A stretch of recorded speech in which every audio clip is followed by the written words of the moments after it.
Good morning, all of you. In this part, we will discuss about the basicity of the amines, including the heterocyclic amines.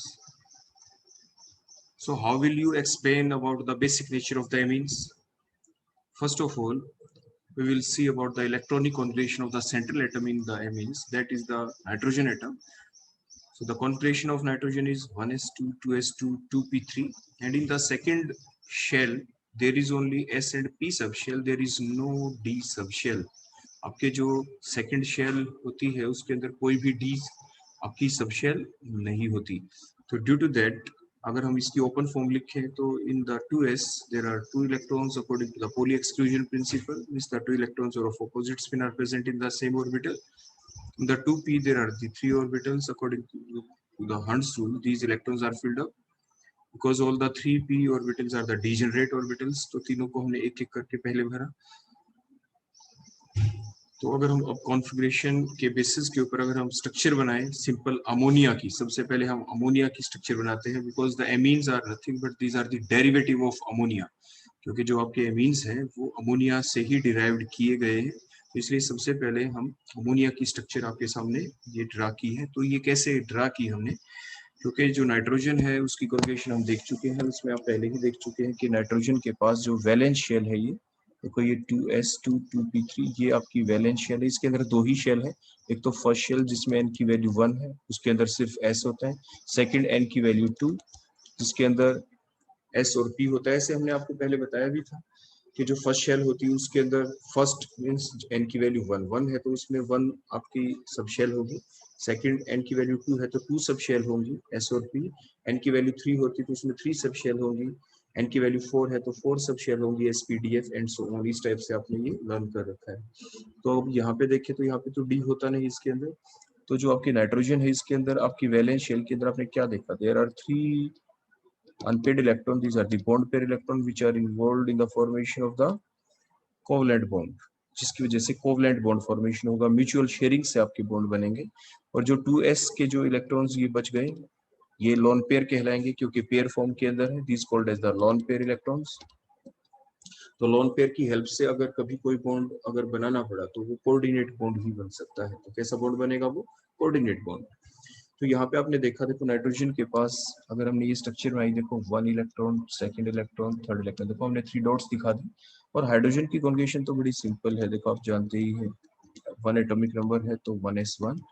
और ये orbital form में हमने show किया, इसके पास 1 unpaired electron है. तो एक हाइड्रोजन एक नाइट्रोजन के पास म्यूचुअल शेयरिंग करेगा और 1 सिग्मा बॉन्ड बना देगा, 1 कोवलेंट बॉन्ड बना देगा यहाँ पे. ऐसे ही सेकंड एंड थर्ड हाइड्रोजन भी.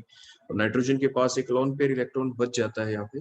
यही वो लॉन पेयर इलेक्ट्रॉन है जिसके बेसिस के ऊपर हम आपके जो अमोनिया है उसकी बेसिसिटी को एक्सप्लेन कर सकते हैं. सिमिलरली एमीन्स की बेसिसिटी को भी हम एक्सप्लेन कर पाएंगे. तो जो अमोनिया है, सबसे पहले अमोनिया के बारे में देख ले. Why ammonia is basic in nature.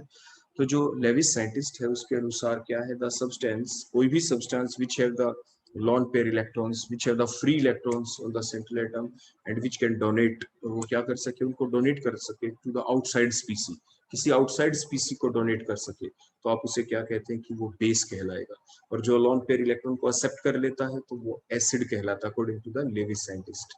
तो लेविस के अनुसार बेस कौन होगा, तो कोई भी सब्सटेंस बेस तभी हो सकता है the substance which can donate the lone pair electrons to the outside species and get stabilized is called the base. तो उसे हम क्या कहते हैं, बेस कहते हैं. सिमिलरली जैसे यहाँ पे आपके अमोनिया है तो ये भी बेस क्यों है, due to the presence of the lone pair electron on the central nitrogen atom it can donate the lone pair electron to the outside species. तो इसलिए ये क्या है, बेस होगा. ये वैल्यू कौन होगा, आपका बेस. सिमिलरली मैंने आपको बताया क्योंकि आपके जो एमीन्स हैं वो क्या है, they are derived from ammonia. Derivatives जो अमोनिया है वो आपके एमीन्स कहलाते हैं. जैसे प्राइमरी एमीन की स्ट्रक्चर में ड्रा करें, पहले आपको सिखाया जा चुका है प्रीवियस लेक्चर्स के अंदर. क्लासिफिकेशन के दौरान के एमीन्स आपके डिफरेंट टाइप के हो सकते हैं, वो आपके प्राइमरी, सेकेंडरी और टर्शियरी एमीन हो सकते हैं. अगर हम एक H को हटा के और वहाँ पे कोई एक R ग्रुप लगा दें, कार्बन लगा दें, तो आपके ये कौन हो गया, ये प्राइमरी एमीन.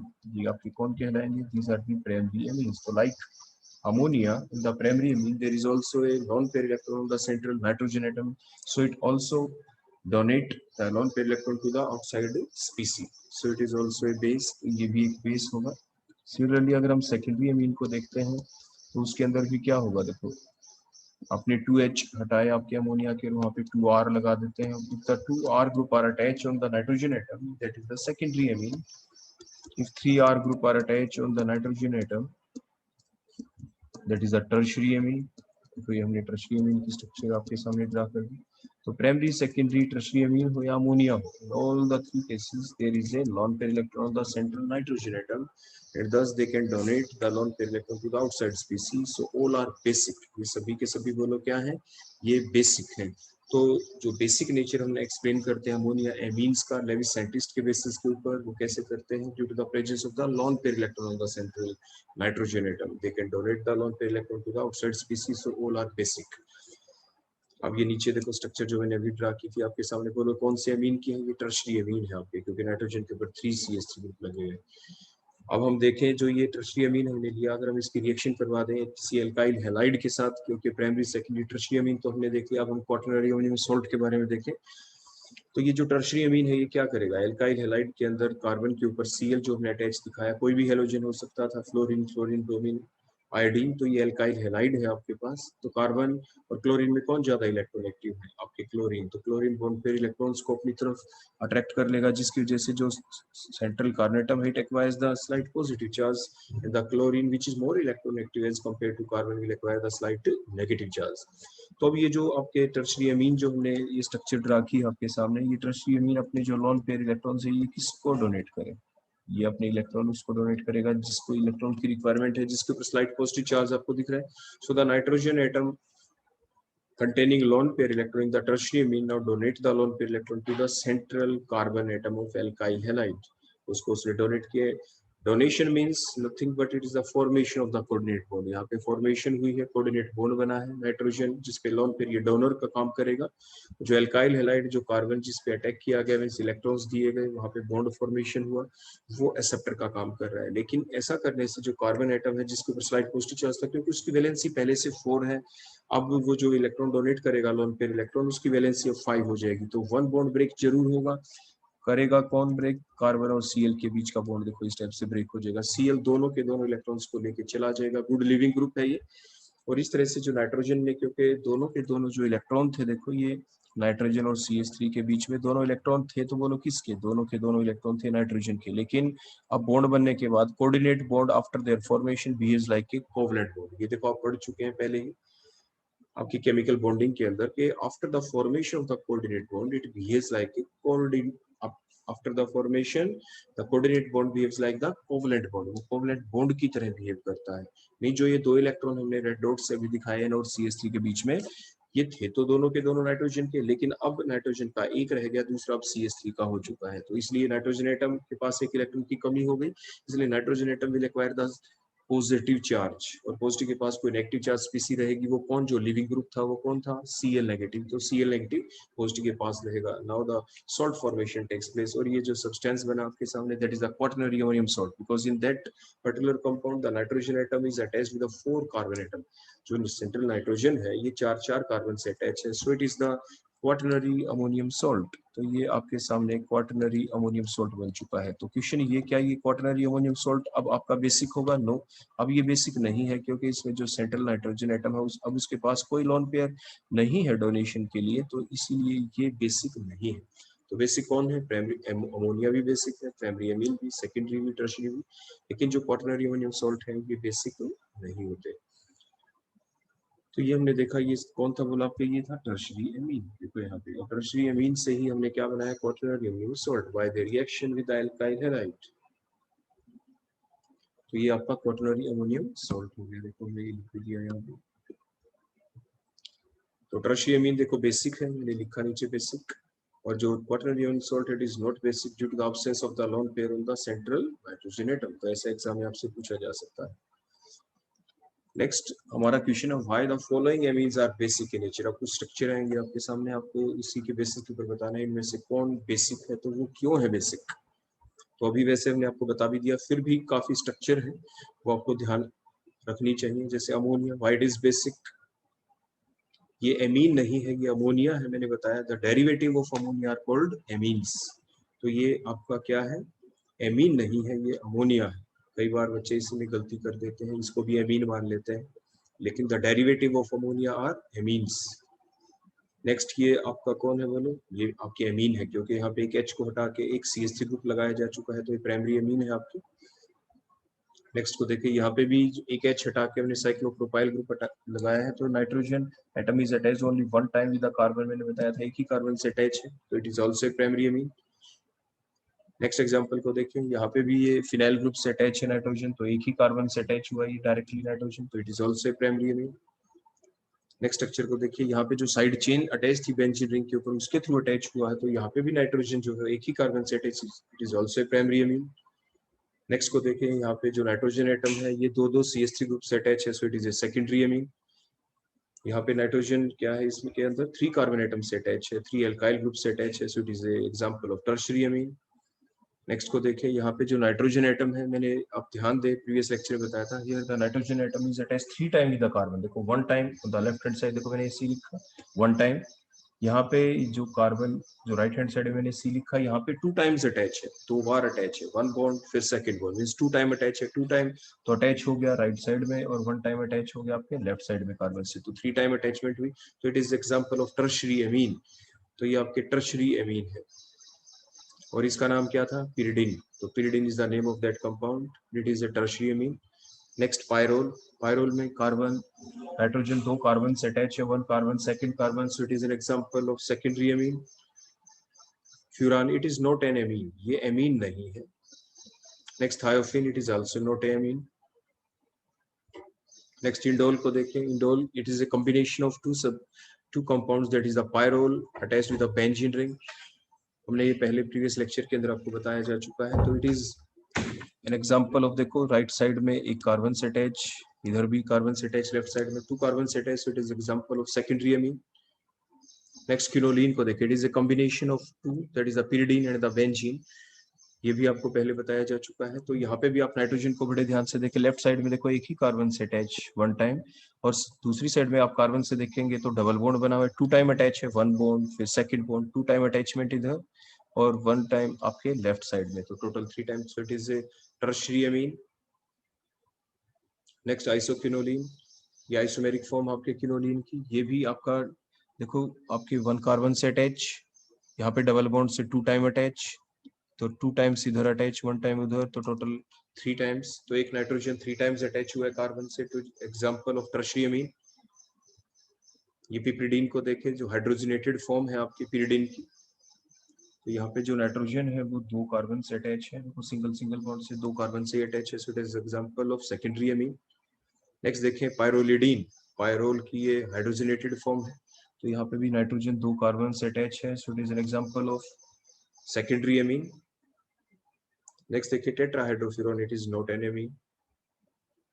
तो अब हम इन सभी के जवाब देंगे, तो कैसे देंगे, ऑल दीज कंपाउंड्स पे एग्जाम में कोई भी एक आपसे पूछ सकते हैं, पहले तो यही पूछ सकते थे कि कोई एमीन भी है या नहीं है, एमीन है तो कौन सी है, प्राइमरी सेकेंडरी या टर्शियरी, तो कोई भी हो इनमें से जो एमीन है या जो अमोनिया है, अमोनिया या एमीन जितने भी ये कंपाउंड है, चाहे बीच में आपका फ्यूरान ले लिया हमने या थायोफिन ले लिया, क्योंकि इन सभी जो आपके एमीन नहीं थे, फ्यूरान आपका जैसे एमीन नहीं है, थायोफिन एमीन नहीं है, अमोनिया एमीन नहीं है, लेकिन अमोनिया है वो, क्योंकि हमने बताया था derivative of ammonia are amines, तो ये जितने भी कंपाउंड आपके सामने, इन सभी के अंदर जो भी सेंट्रल एटम है, बात हम एमीन्स की कर रहे हैं, लेकिन ताकि आपको याद रहे इसलिए हमने एक एग्जांपल अमोनिया का भी डाल दिया, साथ के साथ फ्यूरान थायोफिन का भी लिख दिया, क्योंकि उन सभी के अंदर सेंट्रल जो एटम है उसके पास क्या प्रेजेंट है, lone pair electrons. So due to the presence of lone pair electron, they can donate the lone pair electron to the outside species, so they are basic। वो एक अलग बात, कौन ज्यादा बेसिक है कौन कम है वो हम नेक्स्ट आगे पढ़ाएंगे आपको, लेकिन उससे पहले ये पता होना जरूरी है व्हाई दे आर बेसिक। हम अभी फिलहाल आपको ये नहीं बता रहे कौन ज्यादा बेसिक है कौन कम, but question now is why they are basic.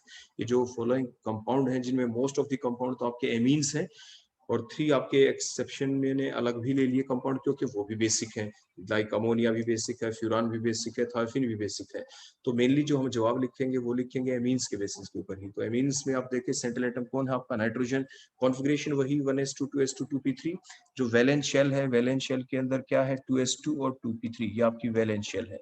इस वैलेंस शेल के अंदर आप ओपन फॉर्म में लिखेंगे 2s के अंदर 2 इलेक्ट्रॉन है, 2p के अंदर 3 इलेक्ट्रॉन्स हैं। अब जो 2s के इलेक्ट्रॉन आगे हम उनको एक्साइट कर नहीं सकते, क्यों नहीं कर सकते? बिकॉज जो there is no vacant d orbital in the nitrogen, क्योंकि जो सेकंड आपकी शेल होती है उसके अंदर डी ऑर्बिटल नहीं होता तो 2s के जो इलेक्ट्रॉन है वो पेयर फॉर्म के अंदर ही रहेंगे, which will act as the lone pair, जो लोन पेयर की तरह काम करेंगे ये, और जो अनपेड इलेक्ट्रॉन है वो बॉन्ड पेयर की तरह काम करेंगे, जो कोवलेंट बॉन्ड फॉर्मेशन में काम आएंगे आपके. So due to the presence of this lone pair electron, due to the presence of the free lone pair electron on the hetero atom, that is the nitrogen atom in amines, and other cases like furan there is an oxygen atom, in thiophene there is a sulfur atom. So due to the presence of the free lone pair electron on the central atom, they can donate the lone pair electron to the outside species. So all such compounds are basic in nature. तो ये सारे compound आपके basic है. तो ये सारे नाम इसलिए बताए गए, एग्जाम में कोई भी एक नाम आ सकता है, आपसे कह दे भाई इंडोल इज बेसिक, तो जब तक आप स्ट्रक्चर ड्रा नहीं करेंगे आपको पता क्या चलेगा कि उसके अंदर हीट्रो एटम है कौन, और लोन पेयर को आपको ऐसे शो करना पड़ेगा. आप कॉन्फ़िगरेशन भी लिखेंगे, फिर आप लोन पेयर को शो भी करेंगे उसके ऊपर. अब नेक्स्ट क्वेश्चन जो हमने पहले भी आपको बताया था, why quaternary ammonium salt is not basic in nature, क्योंकि उसके पास लोन पेयर नहीं होगा. तो सिंपल ये क्वाटरनरी अमोनियम सॉल्ट है, इसमें जो नाइट्रोजन है उसके ऊपर देखो पॉजिटिव चार्ज है, नाइट्रोजन 4 बॉन्ड बना चुका है. ऊपर वाले जितने कंपाउंड थे उन सभी के अंदर नाइट्रोजन ने 3 बॉन्ड बनाए थे, एक लोन पेयर था, यहाँ पे लोन पेयर यूज हो चुका है, तभी तो 4th बॉन्ड बन चुका है नाइट्रोजन का, और वो कोऑर्डिनेट बॉन्ड ही होता है. तो अब नाइट्रोजन के पास कोई लोन पेयर इलेक्ट्रॉन नहीं है. So due to the absence of the free lone pair electron on the hetero atom, that is the nitrogen atom in the quaternary ammonium salt, they are not basic in nature, they are not basic in nature. ये बना कैसे पहले ही बताया था, ये tertiary अमीन से बनता है. टर्शियरी अमीन की रिएक्शन जब हम एल्काइल हैलाइड से कराते हैं, जिसमें सेंट्रल कार्बन एटम के ऊपर स्लाइट पॉजिटिव चार्ज होता है और क्लोरीन के ऊपर slight negative charge, because chlorine is more electronegative then carbon, so it attracts the bond pair electron towards itself and thus chlorine acquires slight negative charge and central atom acquires the slight positive charge. Now the nitrogen atom containing lone pair in the tertiary amine donate their lone pair to the central carbon atom of the alkyl halide, result in the formation of the coordinate bond. और जिसकी वजह से जो carbon और Cl के बीच के जो bond cleavage है वो हो जाएगी. यहाँ पे Cl गुड लिविंग ग्रुप है, दोनों इलेक्ट्रॉन लेके वो इजिली इलेक्ट्रॉन्स को लेके चला जाएगा क्योंकि गुड लिविंग ग्रुप है. नाइट्रोजन के ऊपर पॉजिटिव चार्ज आ जाएगा और जो पॉजिटिव के पास कोई नेगेटिव रहेगा. नेगेटिव कौन, जो गुड लिविंग ग्रुप था, कौन था वो Cl नेगेटिव. तो इस तरह से क्वाटरनरी अमोनियम सॉल्ट आपके जनरेट होते हैं. तो क्वाटरनरी अमोनियम सॉल्ट के अंदर जो सेंट्रल नाइट्रोजन एटम है इसके ऊपर तो पॉजिटिव चार्ज है, उसके पास कोई फ्री इलेक्ट्रॉन पेयर नहीं है, फ्री लोन पेयर इलेक्ट्रॉन नहीं है. जब नहीं है तो डोनेट नहीं कर सकता, तो इसलिए वो बेसिक नहीं है. नेक्स्ट हमारा क्वेश्चन आता है कि बेसिसिटी को जो हम एक्सप्लेन करते हैं तो डिफरेंट फॉर्म में कर सकते हैं. तो एक कांस्टेंट की फॉर्म में करते हैं तो वो कहलाता है आपका बेसिसिटी कांस्टेंट, और साथ के साथ हम पीकेबी भी देखेंगे. और यहाँ पे जो बेसिसिटी कांस्टेंट है ये क्या एक्सप्लेन करता है कि कोई भी सब्सटेंस कितना बेसिक है, तो कोई सब्सटेंस जितना ज्यादा बेसिक होगा उसकी केबी की वैल्यू उतनी ही ज्यादा होगी. More the basicity of a particular substance more will be their Kb value, उसकी केबी की वैल्यू उतनी ज्यादा होगी. तो बेसिसिटी कांस्टेंट क्या है, जैसे पहले हमने कार्बोक्सिलिक एसिड अल्कोहल फिनोल वाले चैप्टर में आपको पढ़ाया था एसिडिटी कांस्टेंट, वो Ka था. Ka means acidity constant. तो वो किस चीज के बारे में बताता था, वो बताता था अबाउट द एसिडिटी, कोई भी जो कंपाउंड है उसके अंदर कितनी एसिडिटी है, कम है या ज्यादा है, तो वो Ka की वैल्यू से पता करते थे हम. सिमिलरली यहाँ पे Kb है, तो Kb क्या है, it is the parameter which is used to measure the strength of the base, is called as the basicity constant. जो हम किसी भी बेस की स्ट्रेंथ के बारे में पता लगाते हैं वो कितना ज्यादा बेसिक है या कम बेसिक है, तो वो कांस्टेंट आपका कहलाता है, वो पैरामीटर आपका कहलाता है बेसिसिटी कांस्टेंट. तो उसके लिए हम क्या करेंगे, सबसे पहले कोई ना कोई हम एग्जांपल लेंगे जिसके बेसिस के ऊपर हम Kb को एक्सप्लेन करेंगे. तो the strength of the ammonia और द एमीन्स, यहाँ पे क्यों एमीन की बात करी, generally expressed in term of the dissociation constant, और जिसे अब हम यहाँ पे जब अभी देखते हैं कि किस तरह से उसको हम बेसिसिटी कांस्टेंट के अंदर हम कन्वर्ट करते हैं.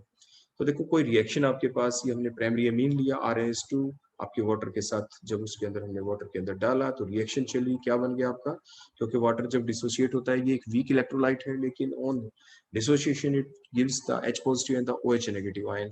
तो जो आपके H पॉजिटिव आयन और जो देखो ये H पॉजिटिव और इधर वो लोग कौन बने आपके OH नेगेटिव, और क्योंकि जो आपका नाइट्रोजन है उसके पास तो एक लोन पेयर है ही, ये अपने लोन पेयर किसको देगा, यहाँ पे H पॉजिटिव आयन को दे देगा. तो नाइट्रोजन के ऊपर पॉजिटिव चार्ज आ जाएगा यहाँ पे, तो क्या बन जाएगा RnH3 पॉजिटिव जैसे बना, प्लस में OH नेगेटिव फ्री फॉर्म के अंदर है.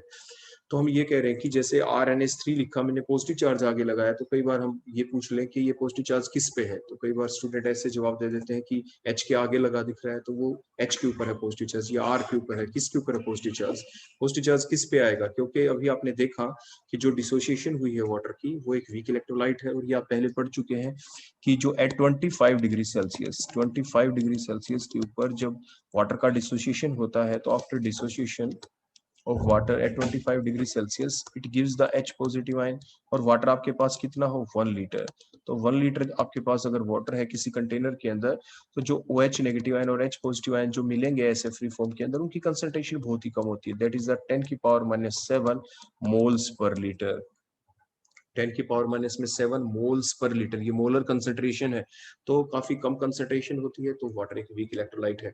लेकिन जितने भी H पॉजिटिव आयन बने, चाहे वो कम बने हो, जो आपका एमीन है उसने नाइट्रोजन के पास जो लोन पेयर इलेक्ट्रॉन थे वो किसको दिए, H पॉजिटिव को, तो नाइट्रोजन इज ए डोनर, सो ये जो पॉजिटिव चार्ज होगा वो किसके ऊपर है, RnH3 पॉजिटिव जो बना वो नाइट्रोजन के ऊपर है, तो ये चीज आप जरूर ध्यान रखेंगे। उसके बाद आगे देखो, हमने ये जब रिएक्शन चली, मान लीजिए यहाँ पे इक्विलिब्रियम सेटअप हो गया, देखो हमने डायरेक्ट एरो लगाया, यहाँ पे हम इक्विलिब्रियम का देखो साइन लगा देते हैं, तो ये डबल हेडेड एरो मैंने लगा दिया, यहाँ पे आधा एरो आगे आधा पीछे, that is the representation for a equilibrium reaction, कोई इक्विलिब्रियम अगर सेटअप हो गया है रिएक्टेंट और प्रोडक्ट के बीच। और इक्विलिब्रियम कब सेटअप होता है, वो तभी हो सकता है अगर हमारे पास जो सब्सटेंस है वो स्ट्रॉन्ग ना हो, वो आपके वीक होते हैं, जैसे आपके पास acetic acid is a weak acid, वो आपका वीक एसिड होता है, कार्बोक्सिलिक एसिड, इसलिए जब वो डिसोसिएट होता है तो वहाँ पे इक्विलिब्रियम सेटअप हो जाता है। जो स्ट्रॉन्ग इलेक्ट्रोलाइट होते हैं जो 100% डिसोसिएशन शो कर देते हैं, वहाँ पे हमें स्ट्रेट एरो दिखाना पड़ता है, means whole of the substance get completely been ionized, वो पूरी तरह से आयनाइज्ड हो चुका है। जो सब्सटेंस पूरी तरह से आयनाइज्ड ना हो, जो वीक हो, तो फिर हम इक्विलिब्रियम का साइन दिखा देते हैं। वो एक अलग बात के जो जब आपका डिसोसिएशन होता है, चाहे वीक इलेक्ट्रोलाइट हो, तो जो प्रोडक्ट साइड में जो स्पीसी बनी है उनकी कंसंट्रेशन ज्यादा होगी या रिएक्टेंट साइड वालों की ज्यादा होगी, वो एक अलग पॉइंट है, वो हम रिप्रेजेंट करते हैं ऑन द बेसिस ऑफ के, और के की वैल्यू हम देखते हैं कि के का आंसर क्या आया, वो इक्वल टू 1 है, 1 का मतलब जितने प्रोडक्ट है उतने ही रिएक्टेंट है, के का आंसर अगर 1 आ जाए तो इट मीन जितने प्रोडक्ट है उतने ही बोलो क्या है आपके रिएक्टेंट है, तो के का आंसर 1 आ जाएगा, क्योंकि प्रोडक्ट डिवाइडेड बाय रिएक्टेंट देखो इक्वल है तो आंसर 1 ही आएगा, एंड सो ऑन, के की वैल्यू ग्रेटर देन 1 भी हो सकती है, लेस देन 1 भी। ग्रेटर देन 1 कब होगी, जब प्रोडक्ट ऊपर वाली जो वैल्यू है बड़ी हो, नीचे वाली वैल्यू छोटी हो, तो आंसर ग्रेटर देन 1 ही आएगा, मींस प्रोडक्ट की कंसंट्रेशन ज्यादा हो, रिएक्टेंट की कंसंट्रेशन कम हो, तो ऐसे हम देख सकते हैं कि के की वैल्यू क्या आएगी। तो उसके बाद नेक्स्ट हमने देखो लिखा प्रोडक्ट साइड में कौन बने हुए थे, तो इक्विलिब्रियम कांस्टेंट का जो फार्मूला होता है वो क्या होता है, प्रोडक्ट की कंसंट्रेशन डिवाइडेड बाय रिएक्टेंट की molar concentration raised to the power of their coefficients. अब कोफिशिएंट तो सभी के 1 1 1 है, देखो रिएक्शन बैलेंस्ड है, और बैलेंस रिएक्शन के दौरान सभी के आगे कोफिशिएंट 1 1 1 ही है, मींस कुछ नहीं लिखा तो 1 ही होता है, तो K is equal to RnH3 positive square bracket में लिखा, मतलब ये मोलर कंसंट्रेशन है, फिर मल्टीप्लाई बाय, ये कई बार बच्चे यहाँ पे गलती कर देते हैं, इक्विलिब्रियम कांस्टेंट वाला जब चैप्टर पढ़ते हैं केमिकल इक्विलिब्रियम में, यहाँ पे बीच में आप ध्यान रखें कुछ भी नहीं तो ये डॉट मतलब ये मल्टीप्लाई का साइन है, कई बार बच्चे यहाँ पे पॉजिटिव साइन लिख देते हैं एग्जाम के अंदर, तो ये गलती आप कभी भी ना करें।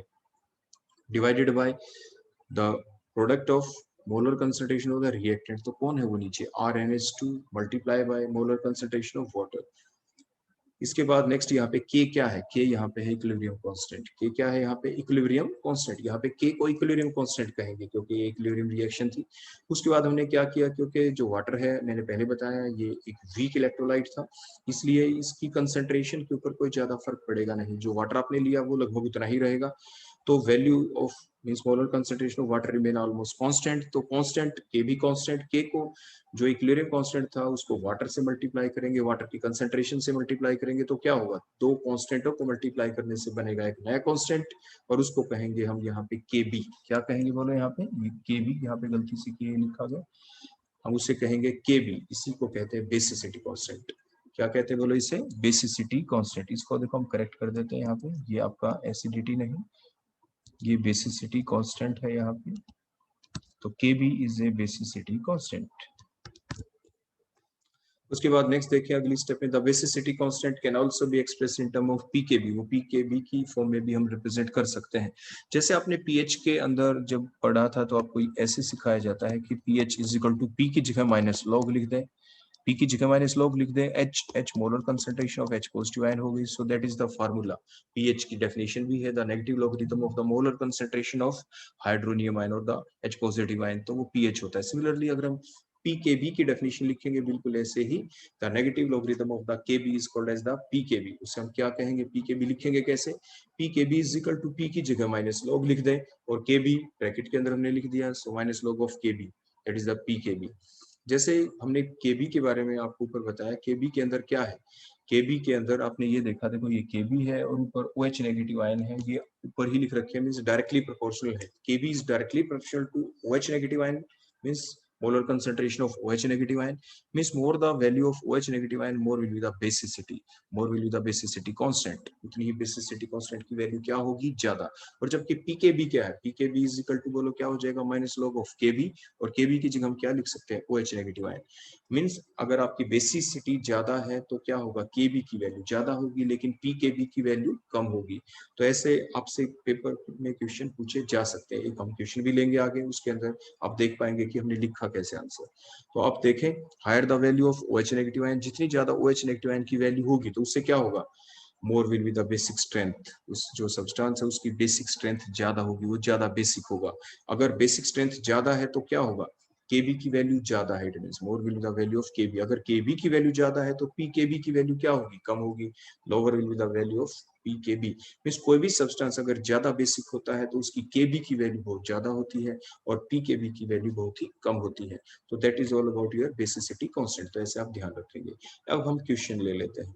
Why the aromatic amines or the aniline or the phenylamine or the pyrrole structure they are weaker base? ये जितने भी सब्सटेंस जो मैंने अभी नाम लिखे, ये सभी बेस तो हैं लेकिन they are weaker base. Why, ऐसा क्यों? हमने पीछे पढ़ा था लेविस साइंटिस्ट के बेसिस के ऊपर के सेंट्रल एटम के ऊपर जो आपके एमीन्स होते हैं, सेंट्रल नाइट्रोजन एटम के ऊपर लोन पेयर होते हैं, so they can donate the lone pair electron to the outside species, so they are basic.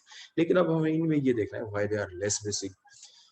तो देखो ये हमने क्या लिया, एरोमेटिक एमीन, जैसे एनिलीन ले लिया हमने, तो एनिलीन के अंदर आपने क्या देखा कि जो नाइट्रोजन एटम है, जो बेंजीन रिंग से एमीन ग्रुप अटैच है, NH2 ग्रुप अटैच है, उस नाइट्रोजन के ऊपर लोन पेयर है, वो हम पहले ही आपको बता चुके हैं, the base of there electronic configuration. तो नाइट्रोजन, वो नाइट्रोजन एटम जिसके पास लोन पेयर है, वो बेंजीन रिंग के डबल बॉन्ड के साथ कंजुगेशन में है, ऑल्टरनेटिवली प्रेजेंट है। So the nitrogen atom containing the lone pair is present alternatively with the double bond of the benzene ring, means ये conjugation में होगा। तो इसके जो lone pair electrons हैं वो किस में involved हो जाएंगे, they get involved in the conjugation। So in the aromatic amine like the aniline या phenylamine में भी देखें, the nitrogen atom containing lone pair electron is in conjugation with the double bond, वो alternatively present है। तरीका क्या होता है देखने का कि नाइट्रोजन एटम जिसपे लोन पेयर वो ऑल्टरनेटिवली प्रेजेंट है, देखो नाइट्रोजन लोन पेयर फिर सिंगल बॉन्ड है, कार्बन से अटैच फिर डबल बॉन्ड आ गया, तो ऑल्टरनेटिवली जब भी प्रेजेंट होता है तो वो कंजुगेशन में अपनी इन्वॉल्वमेंट शो कर देता है, रेजोनेंस में अपनी इन्वॉल्वमेंट शो कर देता है। So they get involved in resonance, और you can say they get involved in conjugation. आप पायरोल में देखें, नाइट्रोजन एटम जिसके पास लोन पेयर है, it get involved in conjugation on both side, दोनों साइड में चाहिए। राइट साइड में देखें, नाइट्रोजन एटम आपके ऑल्टरनेटिवली प्रेजेंट है डबल बॉन्ड से, राइट साइड में भी, लेफ्ट साइड में देखें तो भी आपके डबल बॉन्ड से कंजुगेशन में है। तो इट मींस ये भी आपके लोन पेयर इलेक्ट्रॉन्स हम लिखेंगे कि they are not free for donation to the outside species, क्योंकि अच्छा बेस वो होता है जो अपने लोन पेयर को किसी आउटसाइड स्पीसी को डोनेट करे। यहाँ पे तो ये घर की घर में अंदर ही अंदर इन्वॉल्व हो जाएंगे, तो फ्रीली अवेलेबल नहीं रहेंगे आपके lone pair electrons. So the lone pair electron on the nitrogen atom get involved in resonance. आप देखिए एनिलीन के अंदर हमने देखो रेड एरो से दिखाया कि दीज इलेक्ट्रॉन्स, फुल एरो से हमने मूवमेंट दिखाई, curved full arrow represents the movement of the lone pair electrons. तो यानी फुल एरो की मूवमेंट दिखाई means they get involved in resonance. ऐसे ही आप फिनाइलएमीन के अंदर जो लोन पेयर इलेक्ट्रॉन है दे गेट इन्वॉल्वड इन रेजोनेंस, ऐसे पायरोल में दे get involved in resonance. So in all these compound, that is the aniline, vinylamine and the pyrrole, the lone pair electron present on nitrogen atom get involved in resonance, and thus these lone pair electrons are no longer be freely available for donation to the outside species।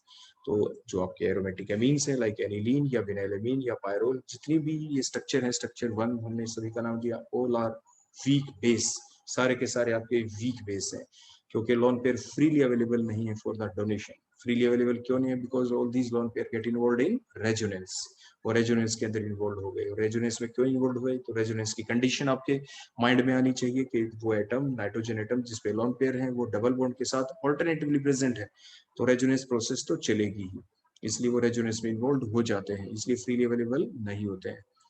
Next हम question देखते हैं जिसमें हम basicity को तो explain करेंगे ही, लेकिन साथ ही साथ हम के बी और पी के बी जो हमने पीछे पढ़ा था उसको भी हम देखेंगे किस तरह से आपसे क्वेश्चन पूछा जा सकता है। ऐसे आपसे क्वेश्चन पूछ लें, explain the basicity order among the structure 1 और 2, जो अभी हम नीचे ड्रा करने वाले हैं, उनमें से कौन ज्यादा बेसिक है, या किसकी के बी ज्यादा है, स्ट्रक्चर 1 की के बी ज्यादा है या स्ट्रक्चर 2 की, या पी के बी किसकी ज्यादा है, स्ट्रक्चर 1 की पी के बी ज्यादा है या स्ट्रक्चर नंबर 2 की। तो हमने जैसे पीछे पढ़ा था, जो ज्यादा बेसिक होगा उसकी के बी की वैल्यू ज्यादा होगी, लेकिन पी के बी की वैल्यू कम होगी।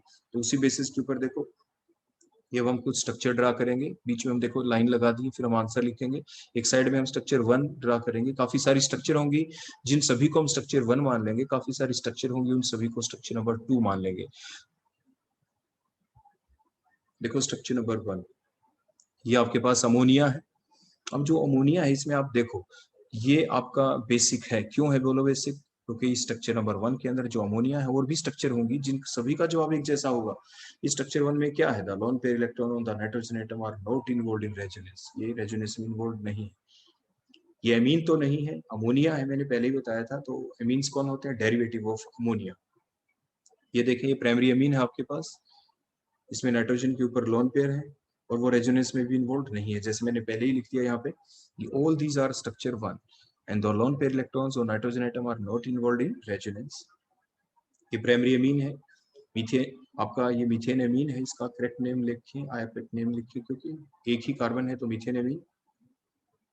ये साइक्लोप्रोपाइल अमीन है, ये भी आपका प्राइमरी अमीन है, इसके अंदर भी नाइट्रोजन एटम रेजोनेंस में इन्वॉल्व नहीं है।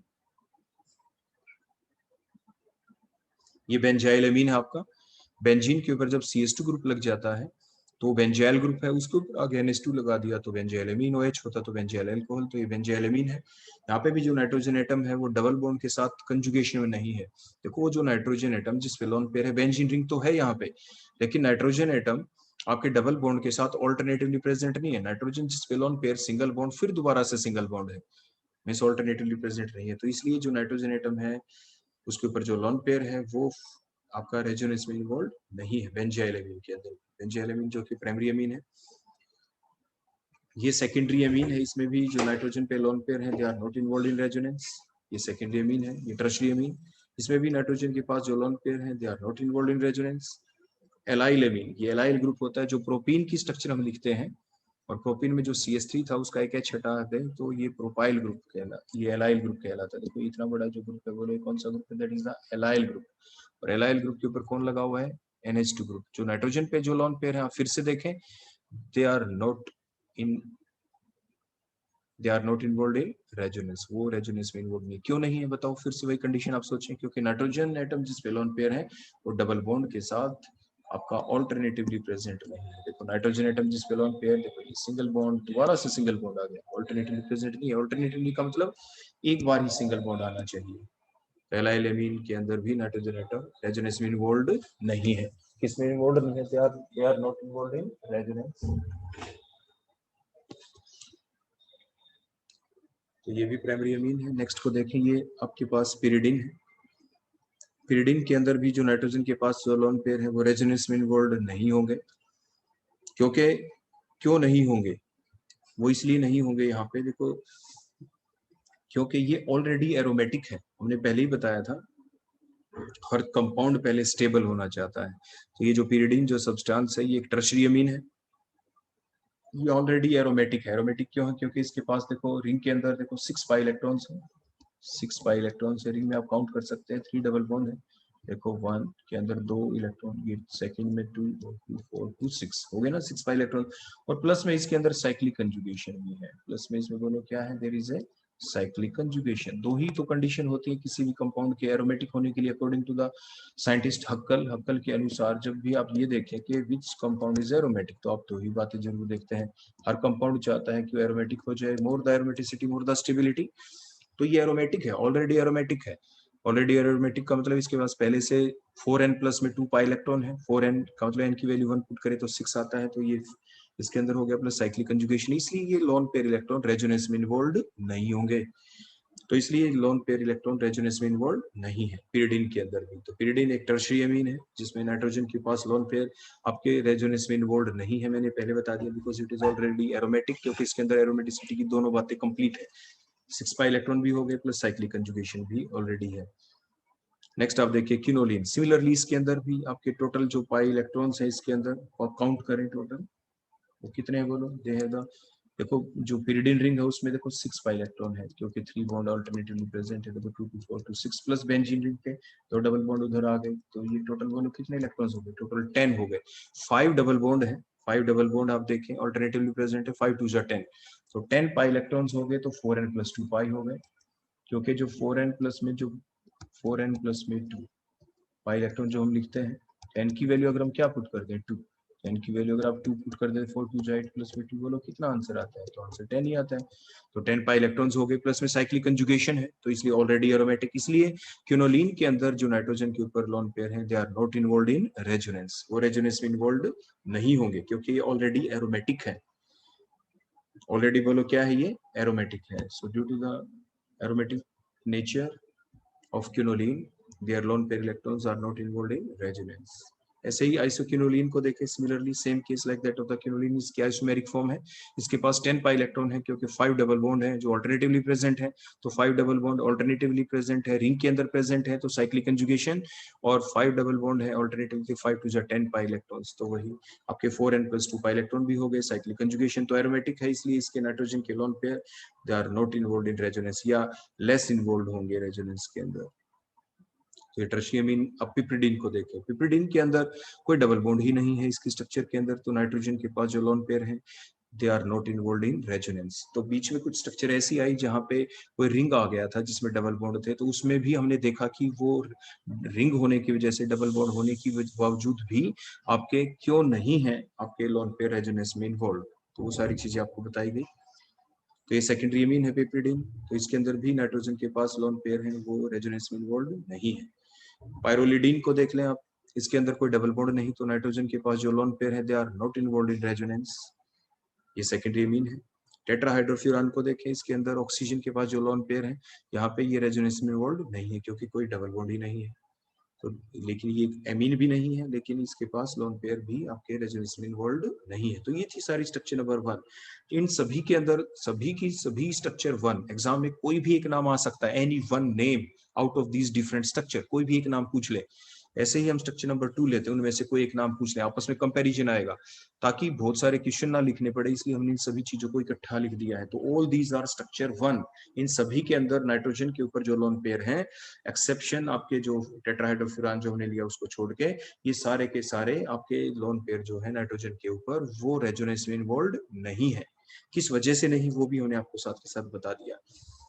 तो lone pair electrons are freely available for donation to the outside species, इन सभी के अंदर क्या है, in structure 1 the lone pair electron और nitrogen atom are not involved in resonance, and thus क्या हुआ, the lone pair electrons are freely available for donation to the outside species. Structure 1 के अंदर हम स्ट्रक्चर देखो एरो हम लगा के दिखाते हैं, फिर ये एरो भी आपको एग्जाम में लगाना होता है। देखो लोन पेयर रेड एरो मैंने लगाया, आपने देखा होगा, देखो अमोनिया के ऊपर देखो ये बाहर डोनेशन कर पा रहा है, प्राइमरी अमीन के ऊपर भी देखो एरो लगाया, आप एग्जाम में ऐसे एरो जरूर लगाएंगे। देखो एरो का मतलब they are donating, they are donating their lone pair electron to the outside species, ये इस चीज की रिप्रेजेंटेशन होती है। देखो लोन पेयर के ऊपर हमने हर जगह देखो ये लोन पेयर को हम डोनेट करते हुए दिखा रहे हैं, इन ऑल दिस केसेस दिखाए ना हमने एरो ऐसे करके, तो ऐसे आप एग्जाम में भी शो करेंगे। Next structure number 2, structure number 2 हमने ले ली, सबसे पहले बोलो कौन ले लिया हमने, ये ले ली एनिलीन। एनिलीन के पास हमने लोन पेयर दिखा। In structure number 2 the lone pair electrons और nitrogen atom get involved in resonance, because क्यों, because the nitrogen atom containing lone pair is present alternatively with the double bond of the benzene ring.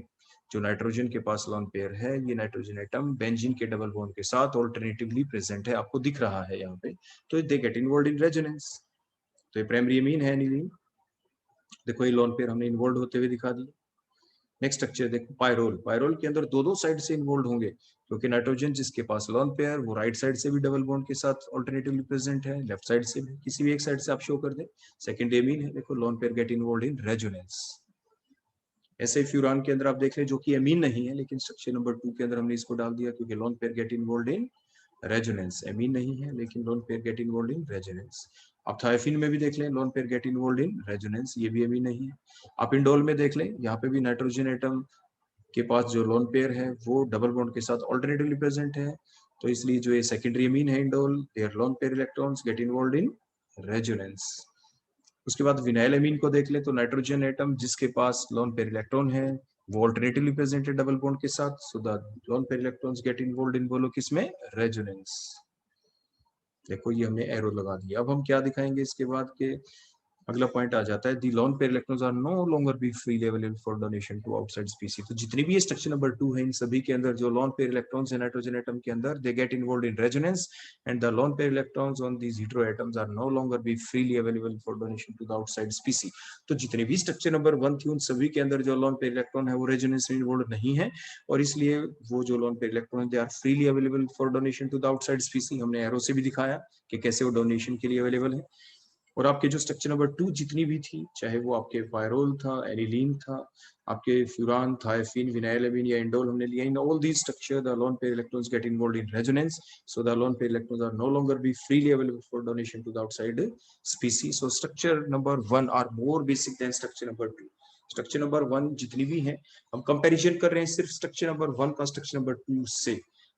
तो exam में कोई भी structure number 1 आ जाए उसका नाम दे देंगे आपको कि स्ट्रक्चर नंबर 1 ये है, कोई भी एक नाम, इतना ज्यादा आपको नहीं देंगे, ये सारा इसलिए ताकि कंपैरिजन अच्छे से हो जाए। कोई भी एक स्ट्रक्चर ले लेंगे एग्जाम में, स्ट्रक्चर नंबर 1 वालों में से कोई एक, स्ट्रक्चर नंबर 2 वालों में से कोई एक, और आपस में इनका कंपैरिजन पूछ लें तो आपको जवाब इतना ही लिखना है। अब केबी की फॉर्म में स्ट्रक्चर नंबर 1 ज्यादा बेसिक है तो स्ट्रक्चर नंबर 1 की केबी ज्यादा होगी, तो इसलिए the structure number 1 has more Kb than structure number 2। Structure number 1 की केबी ज्यादा है तो पीकेबी कम होगी, तो इसलिए structure number 1 has less pKb than the structure number 2। तो इस तरह से कई बार एग्जाम के अंदर आपसे क्वेश्चन ये ना कह के एक्सप्लेन द बेसिसिटी ऑर्डर, आपसे ये कहा जा सकता है एक्सप्लेन द ऑर्डर ऑफ केबी या explain the order of pKb. तो इस तरह से आप ध्यान रखेंगे। हमने एक क्वेश्चन के अंदर आपको ये करके दिखा दिया है कि किस तरह से आप केबी की फॉर्म में जवाब देंगे या किस तरह से आप पीकेबी की फॉर्म में आप आंसर लिखेंगे, और किस तरह से आपको डायग्राम बनाना है। तो आप एग्जैक्ट डायग्राम बनाएं, हर चीज लिखें जैसे मैं लिखता गया, साथ ही साथ कोई चीज जैसे मैंने पहले नहीं लिख रखी जो मैंने आपको लिख के दिखाई, कैसे जो मैंने कुछ बातें ऐसी हैं जो मैंने बोली हैं यहाँ पे लिखी नहीं तो वो भी आप लिख देंगे एग्जाम में। तो better the presentation better will be your marks in the particular question. इसके बाद नेक्स्ट क्वेश्चन हम लेते हैं, explain the basicity order among the structure number 1 and 2। अब फिर से हम कोई स्ट्रक्चर 1 और 2 लेंगे। देखो स्ट्रक्चर 1 आपकी पायरोल हो गई, फ्यूरान हो गई, थायोफिन हो गई, ये हमारी स्ट्रक्चर नंबर, बोलो कौन है हमारी स्ट्रक्चर नंबर 1 हो गई, इंडोल भी हो गई। तो ये जितनी भी स्ट्रक्चर नंबर 1 है इन सभी के अंदर आपको क्या दिख रहा है, इन सभी के अंदर the lone pair electrons on the hetero atom are get involved in resonance to acquire the aromaticity. इन सभी के अंदर हमने पहले ही बताया कि हक्कल साइंटिस्ट के अनुसार हर कोई क्या चाहता है, मैं ज्यादा एरोमेटिक हो जाऊं, ज्यादा स्टेबल हो जाऊं, मोर the aromaticity more the stability. तो कोई भी कंपाउंड एरोमेटिक कब होता है, जब इसके पास 4n+2 पाई इलेक्ट्रॉन्स हो जाए प्लस साइक्लिक कंजुगेशन भी हो जाए। तो इन सभी स्ट्रक्चर नंबर 1 के अंदर आप देखेंगे जैसे पायरोल है वो एरोमेटिक होना चाहता है, तो इसलिए अपने लोन पेयर इलेक्ट्रॉन की इन्वॉल्वमेंट से ही तो वो आपके एरोमेटिक हो पाएगा। अगर हम लोन पेयर इलेक्ट्रॉन की इन्वॉल्वमेंट ना करें तो आप पायरोल में देख पाएंगे उसके पास तो तो डबल बॉन्ड थे। देखो तो डबल बॉन्ड का मतलब इसके पास 4 पाई इलेक्ट्रॉन्स थे, 4 पाई इलेक्ट्रॉन्स होंगे तो क्या होगा, ये आपका ज्यादा बेसिक नहीं होगा, तो ज्यादा बेसिक नहीं होगा, है ना, तो ये ज्यादा एरोमेटिक नहीं हो पाएगा, सॉरी। तो ये जब इसके पास 4 जो आपके पाई इलेक्ट्रॉन्स हैं इसके पास जब कितने हो जाएंगे बोलो, without the involvement of lone pair electrons इसके पास कितने थे बोलो, 4 पाई इलेक्ट्रॉन्स थे। तो ये आपको दिखने में तो ये लगता है कि पायरोल जो है वो आपका एरोमेटिक नहीं होना चाहिए, लेकिन क्योंकि लोन पेयर इलेक्ट्रॉन जो है नाइट्रोजन के पास वो डबल बॉन्ड के साथ ऑल्टरनेटिवली प्रेजेंट है, तो ऑल्टरनेटिवली प्रेजेंट होने की वजह से क्या हो गया, यहाँ पे टोटल 6 पाई इलेक्ट्रॉन्स हो जाएंगे due to the involvement of these lone pair electron of the nitrogen atom. तो इसीलिए लोन पेयर फ्रीली अवेलेबल अब बचेंगे ही नहीं। तो हमने शो किया कि साइक्लिक कंजुगेशन भी हो गई, 4n+2 पाई इलेक्ट्रॉन हो गए, 6 पाई इलेक्ट्रॉन। तो साइक्लिक कंजुगेशन भी हो गई। साइक्लिक कंजुगेशन किस वजह से हुई सभी के अंदर, cyclic conjugation due to the involvement of the lone pair electrons in resonance. तो ये इन सभी के अंदर साइक्लिक कंजुगेशन हुई है और तभी इनके पास 4n+2 पाई इलेक्ट्रॉन हो पाए सभी के केस के अंदर। अब बचे हुए केस में भी देखें, ऑल आर एरोमेटिक।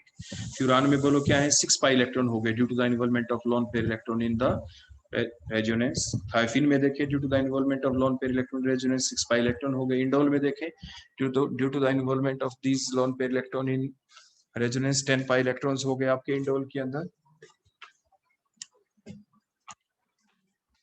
तो सभी के अंदर आप इस टाइप से देख पाएंगे। तो इसलिए जितनी भी स्ट्रक्चर नंबर 1 थी, चाहे वो आपका पायरोल है, फ्यूरान है, थायोफीन है, इंडोल है, इन सभी के अंदर क्या है, जो लोन पेयर इलेक्ट्रॉन्स है हेटेरोएटम के अंदर, they are get involved in resonance to acquire the aromaticity और टू एक्वायर द स्टेबिलिटी, जो कि मस्ट कंडीशन है, प्राइमरी कंडीशन है किसी भी कंपाउंड के एरोमेटिक होने के लिए, उसके स्टेबल होने के लिए। हर कोई चाहता है कि मैं स्टेबल हो जाऊं, तो सबसे पहले वो स्टेबल ही होना चाहेंगे। तो लोन पेयर को इन्होंने इन्वॉल्व करवा लिया अपने रेजोनेंस के अंदर ताकि वो स्टेबल हो जाए। तो अब स्टेबिलिटी के बाद देखना है कि अब क्या इनके पास लोन पेयर फ्रीली बचे? नो। अब क्या हुआ? And thus the lone pair electron on the heteroatom are not freely available for donation to the outside species in all these 4 cases, pyrrole, furan, thiophenin and the indole. अब हम देखते हैं structure number 2। इन सभी के अंदर आप देखें pyridine, pyridine को आप देखें, इट इज ऑलरेडी एरोमेटिक, ये पहले से एरोमेटिक है। तो नाइट्रोजन के पास जो लोन पेयर है ये फ्रीली अवेलेबल होंगे डोनेशन के लिए। ऑलरेडी एरोमेटिक क्यों है? क्योंकि इसके अंदर दोनों कंडीशन फुलफिल हो चुकी है। इसके पास 6 पाई इलेक्ट्रॉन्स भी हैं, 6 पाई इलेक्ट्रॉन, देखो 3 डबल बॉन्ड आपको दिख रहे हैं pyridine की स्ट्रक्चर के अंदर, और साइक्लिक कंजुगेशन है, डबल सिंगल बॉन्ड है, और 6 पाई इलेक्ट्रॉन है, 3 डबल बॉन्ड का लो 6 पाई इलेक्ट्रॉन्स है। तो नाइट्रोजन एटम के पास जो लोन पेयर हैं वो इन्वॉल्व नहीं होंगे रेजोनेंस के अंदर, सो दे आर फ्रीली अवेलेबल। तो ये जो स्ट्रक्चर नंबर 2 है जो pyridine है, यहाँ पे the lone pair electron on the hetero atom that is the nitrogen atom here are not involved in resonance because all, ये जो स्ट्रक्चर है pyridine, अभी और स्ट्रक्चर भी और बनाएंगे इसलिए मैंने और लिखा, because all such compound which are get drawn on the below the structure number 2 ये एरोमेटिक है without the involvement of the lone pair electrons. अब नेक्स्ट को देखिए किनोलिन, ये ऑलरेडी एरोमेटिक है क्योंकि इसके पास 10 पाई इलेक्ट्रॉन है, क्योंकि 5 डबल बॉन्ड है जो अल्टरनेटिवली प्रेजेंट आपको दिख रहे हैं। देखो 5 डबल बॉन्ड है जो अल्टरनेटिवली प्रेजेंट है, तो 5 का मतलब 10 पाई इलेक्ट्रॉन्स हो गए, और साइक्लिक कंजुगेशन है क्योंकि रिंग के अंदर प्रेजेंट है आपके double bond alternatively, double single, इसलिए 10 पाई इलेक्ट्रॉन्स हो गए, मींस 4n + 2 पाई इलेक्ट्रॉन हो गए। साइक्लिक कंजुगेशन होगी तो एरोमेटिक है, इसलिए नाइट्रोजन की इन्वॉल्वमेंट, नाइट्रोजन के ऊपर जो लोन पेयर है उनकी इन्वॉल्वमेंट नहीं होगी आपके किसके अंदर? रेजोनेंस के अंदर। सिमिलरली आइसोकिनोलिन के अंदर भी बिल्कुल ऐसा है, ये आइसोमेरिक फॉर्म है आपके किनोलिन की, ये भी एरोमेटिक है क्योंकि इसके पास भी 4n + 2 पाई इलेक्ट्रॉन्स हैं, 5 डबल बॉन्ड है तो 10 पाई इलेक्ट्रॉन्स है इसके पास भी, और साइक्लिक कंजुगेशन तो है ही because the double bond are present alternately in the ring, तो रिंग के अंदर ही प्रेजेंट है। तो इन सभी के अंदर साइक्लिक कंजुगेशन है without the involvement of the lone pair electron in resonance. आपने देखा था जितनी स्ट्रक्चर नंबर 1 थी उनके अंदर साइक्लिक कंजुगेशन हुई है but after the involvement of lone pair electron in resonance. अगर लोन पेयर इलेक्ट्रॉन की हम इन्वॉल्वमेंट ना करें स्ट्रक्चर नंबर 1 के अंदर तो साइक्लिक कंजुगेशन नहीं होगी। तो साइक्लिक कंजुगेशन कैसे हुई है वहां पे? Due to the involvement of lone pair electron resonance. और स्ट्रक्चर नंबर 2 के अंदर साइक्लिक कंजुगेशन कैसे हुई है? Without the involvement of the lone pair electron resonance, तो जिसकी वजह से ही तो लोन पेयर इलेक्ट्रॉन फ्री हो गए स्ट्रक्चर नंबर 2 के अंदर। स्ट्रक्चर नंबर 2 के अंदर जो हेटेरो नाइट्रोजन एटम है उसके पास लोन पेयर इलेक्ट्रॉन्स क्या है? फ्री है। तो इन structure number 2 the lone pair electron on the hetero atom are not involved in resonance because all are already aromatic without the involvement of lone pair electrons, and thus the lone pair electron on the hetero atom in structure number 2 are freely available for donation to the outside species। तो structure number 1 के अंदर तो involvement हो गई थी lone pair electrons की resonance में, तो फ्रीली अवेलेबल नहीं है for the donation to the outside species. तो इसलिए कौन ज्यादा बेसिक हुआ? Structure number 2 are more basic than structure number 1। और ऐसे ही केबी के बारे में पूछते तो आप क्या कहते हैं? स्ट्रक्चर नंबर 2 की जो केबी वैल्यू है वो ज्यादा होगी स्ट्रक्चर नंबर 1 से, और रिवर्स हम कर देते पीकेबी के बारे में अगर पूछा जाता, जैसे हमने पीछे आपको बताया था। नेक्स्ट क्वेश्चन लेते हैं। pyridine और पिपरिडीन के बीच में हम कंपैरिजन करना है कि कौन ज्यादा बेसिक है, which is more basic out of pyridine and the piperidine. तो सबसे पहले हमने pyridine की देखो स्ट्रक्चर ड्रा की, ये ऑलरेडी एरोमेटिक है, हमने पहले ही बता दिया था क्योंकि इसके पास 4n + 2 पाई इलेक्ट्रॉन है, 6 पाई इलेक्ट्रॉन्स हैं, तो ऑलरेडी एरोमेटिक है। साइक्लिक कंजुगेशन भी है because the double bond are present alternately in the ring, so it is a stable compound and their electrons are freely available। और इस nitrogen के पास जो इलेक्ट्रॉन है वो क्या है? फ्रीली अवेलेबल है फॉर डोनेशन के लिए, सो इट इज बेसिक तो है ये। लेकिन अब इसका कंपैरिजन करना है पिपरिडीन के साथ, तो कैसे करें? तो नेक्स्ट हमने लिया पिपरिडीन। यहाँ पे नाइट्रोजन इस स्पीसीज के अंदर ये जो साइक्लिक स्ट्रक्चर इसके अंदर कोई डबल बॉन्ड ही नहीं है, तो ये तो डायरेक्टली हम कह सकते हैं कि their lone pair electrons are freely available for donation. Pyridine में भी हमने कहा lone pair electrons are freely available for donation क्योंकि वो ऑलरेडी एरोमेटिक है, दैट इज द रीजन। तो दोनों का रीजन अलग अलग है कि दोनों में लोन पेयर इलेक्ट्रॉन क्यों फ्रीली अवेलेबल है। नाइट्रोजन पहले जो पिरिडीन के अंदर नाइट्रोजन जो है उसके इसलिए फ्रीली अवेलेबल है क्योंकि पिरिडीन ऑलरेडी एरोमेटिक है, डबल बॉन्ड भी है, साइक्लिक कंजुगेशन भी है, और 4n+2 pi इलेक्ट्रॉन ऑलरेडी है without the involvement of lone pair electrons, और इसमें डबल बॉन्ड है ही नहीं पिप्रिडीन के अंदर। तो इसीलिए तो नाइट्रोजन के जो लोन पेयर है वो रेजोनेंस में अपनी इन्वॉल्वमेंट शो ही नहीं करेंगे, तो वो फ्रीली अवेलेबल है। तो जब दोनों में फ्रीली अवेलेबल हो गए तो अब हम कैसे एक्सप्लेन करें कि विच इज मोर बेसिक। तो अब हमें देखना होगा जो दोनों नाइट्रोजन एटम है, क्या दोनों नाइट्रोजन एटम इक्वली इलेक्ट्रोनेगेटिव है, तो इलेक्ट्रोनेगेटिव दोनों की कैसे चेक करें on the base of their hybridization. तो अगर हम pyridine के अंदर हाइब्रिड स्टेट देखें जो सेंट्रल नाइट्रोजन एटम है उसकी, तो कैसे चेक करते हैं हाइब्रिडाइजेशन स्टेट चेक करने का formula sigma bond plus lawn pair electron. तो pyridine में आप देखें जो नाइट्रोजन एटम है उसने कितने सिग्मा बॉन्ड बना रखे हैं, जो सिंगल बॉन्ड है वो सिग्मा है, देखो जो डबल बॉन्ड है उसके अंदर एक सिग्मा एक पाई है। तो नाइट्रोजन एटम ने कितने सिग्मा बॉन्ड बनाए हैं, 2 सिग्मा और एक पाई बॉन्ड, क्योंकि नाइट्रोजन 3 ही बॉन्ड बनाता है। उसके बाद एक लोन पेयर उसके पास बच गया, तो क्या है बोलो इसके पास 2 तो सिग्मा बॉन्ड है प्लस एक लोन पेयर, तो 3 का मतलब हाइब्रिडाइजेशन क्या हो गई, sp2। तो sp2 हाइब्रिडाइजेशन है यहाँ पे आपके pyridine के अंदर नाइट्रोजन की। तो अगर sp2 हाइब्रिडाइजेशन है तो परसेंटेज s कैरेक्टर निकालेंगे, तो कैसे निकालेंगे, sp2 में एक ही s है, टोटल तो 3 है आपके, एक s और 2p टोटल 3 हो गए, तो टोटल वैल्यू नीचे 3 और s 1 है तो 1/3 मल्टीप्लाइड बाय 100, तो 33% s करेक्टर है। अगर इसी टाइप से पिप्रिडीन में देखें तो जो नाइट्रोजन है उसकी हाइब्रिडाइजेशन स्टेट क्या होगी बोलो, सिग्मा बॉन्ड कितने हैं, नाइट्रोजन ने 2 सिग्मा बॉन्ड तो देखो कार्बन के साथ बनाए हैं, जो रिंग के कार्बन है, एक हाइड्रोजन के साथ भी सिग्मा बॉन्ड, तो 3 sigma bond plus 1 lone pair, तो 4 का मतलब sp3 का मतलब परसेंटेज एस कैरेक्टर कितना होगा 1/4, क्योंकि एस तो एक ही है इसलिए 1 ही लिखा जाएगा। टोटल ऑर्बिटल्स आपके कितने 4 हैं, तो 1/4 मल्टीप्लाइड बाय 100, तो 25% एस कैरेक्टर है। तो आप ये जानते हैं more the S character more the electronegativity. तो कौन सी नाइट्रोजन ज्यादा इलेक्ट्रोनेगेटिव है, जिसके अंदर एस कैरेक्टर ज्यादा वो नाइट्रोजन ज्यादा इलेक्ट्रोनेगेटिव है, और वो अपने लोन पेयर इलेक्ट्रॉन को स्ट्रिक्टली बाउंड करे रखेगी, उनको पकड़े रखेगी, उसको फ्रीली डोनेट नहीं कर पाएगी। तो as the nitrogen atom in the pyridine is more electronegative than the piperidine, क्योंकि परसेंटेज एस कैरेक्टर जो है वो नाइट्रोजन का 33% है आपके किसके अंदर, उस नाइट्रोजन एटम का जो pyridine में है, और जो पिप्रिडीन है वहां पे सिर्फ 25% एस कैरेक्टर था नाइट्रोजन का। इसलिए जो नाइट्रोजन एटम है वो मोर इलेक्ट्रोनेगेटिव किसमें है, आपके pyridine के अंदर, और लेस इलेक्ट्रोनेगेटिव नाइट्रोजन एटम किसमें है, वो आपके पिप्रिडीन के अंदर। तो जो नाइट्रोजन एटम थी pyridine के अंदर वो क्या है बोलो यहाँ पे, वो मोर इलेक्ट्रोनेगेटिव थी, और जबकि पिप्रिडीन के अंदर जो नाइट्रोजन एटम है बोलो वो क्या थी, वो आपकी लेस इलेक्ट्रोनेगेटिव है। So the lone pair electron on the nitrogen atom किसके अंदर बोलो, पिप्रिडीन के अंदर। So the lone pair electrons of nitrogen atom are freely available for donation to the outside species in piperidine than in pyridine। देखो ये freely हमने donate करते हुए दिखाए, ज्यादा एरो दिखाए हमने, 2 एरो दिखाए आपके पिप्रिडीन के अंदर, बाहर देखो डोनेट हो गए। pyridine में भी दिखाया लेकिन हमने वहां पे सिर्फ एक ही एरो दिखाया, तो इस टाइप से आप डायग्राम बनाते हुए भी ध्यान रखेंगे। तो इसलिए ऑर्डर ऑफ बेसिसिटी क्या होगा, piperidine is more basic than pyridine। तो ये सारी चीजें आप लिखेंगे डायग्राम के अंदर भी, तभी आपका आंसर प्रॉपर माना जाएगा, कंप्लीट माना जाएगा। नेक्स्ट क्वेश्चन हम लेते हैं, explain the basicity order among the pyrrole, furan and the thiophene.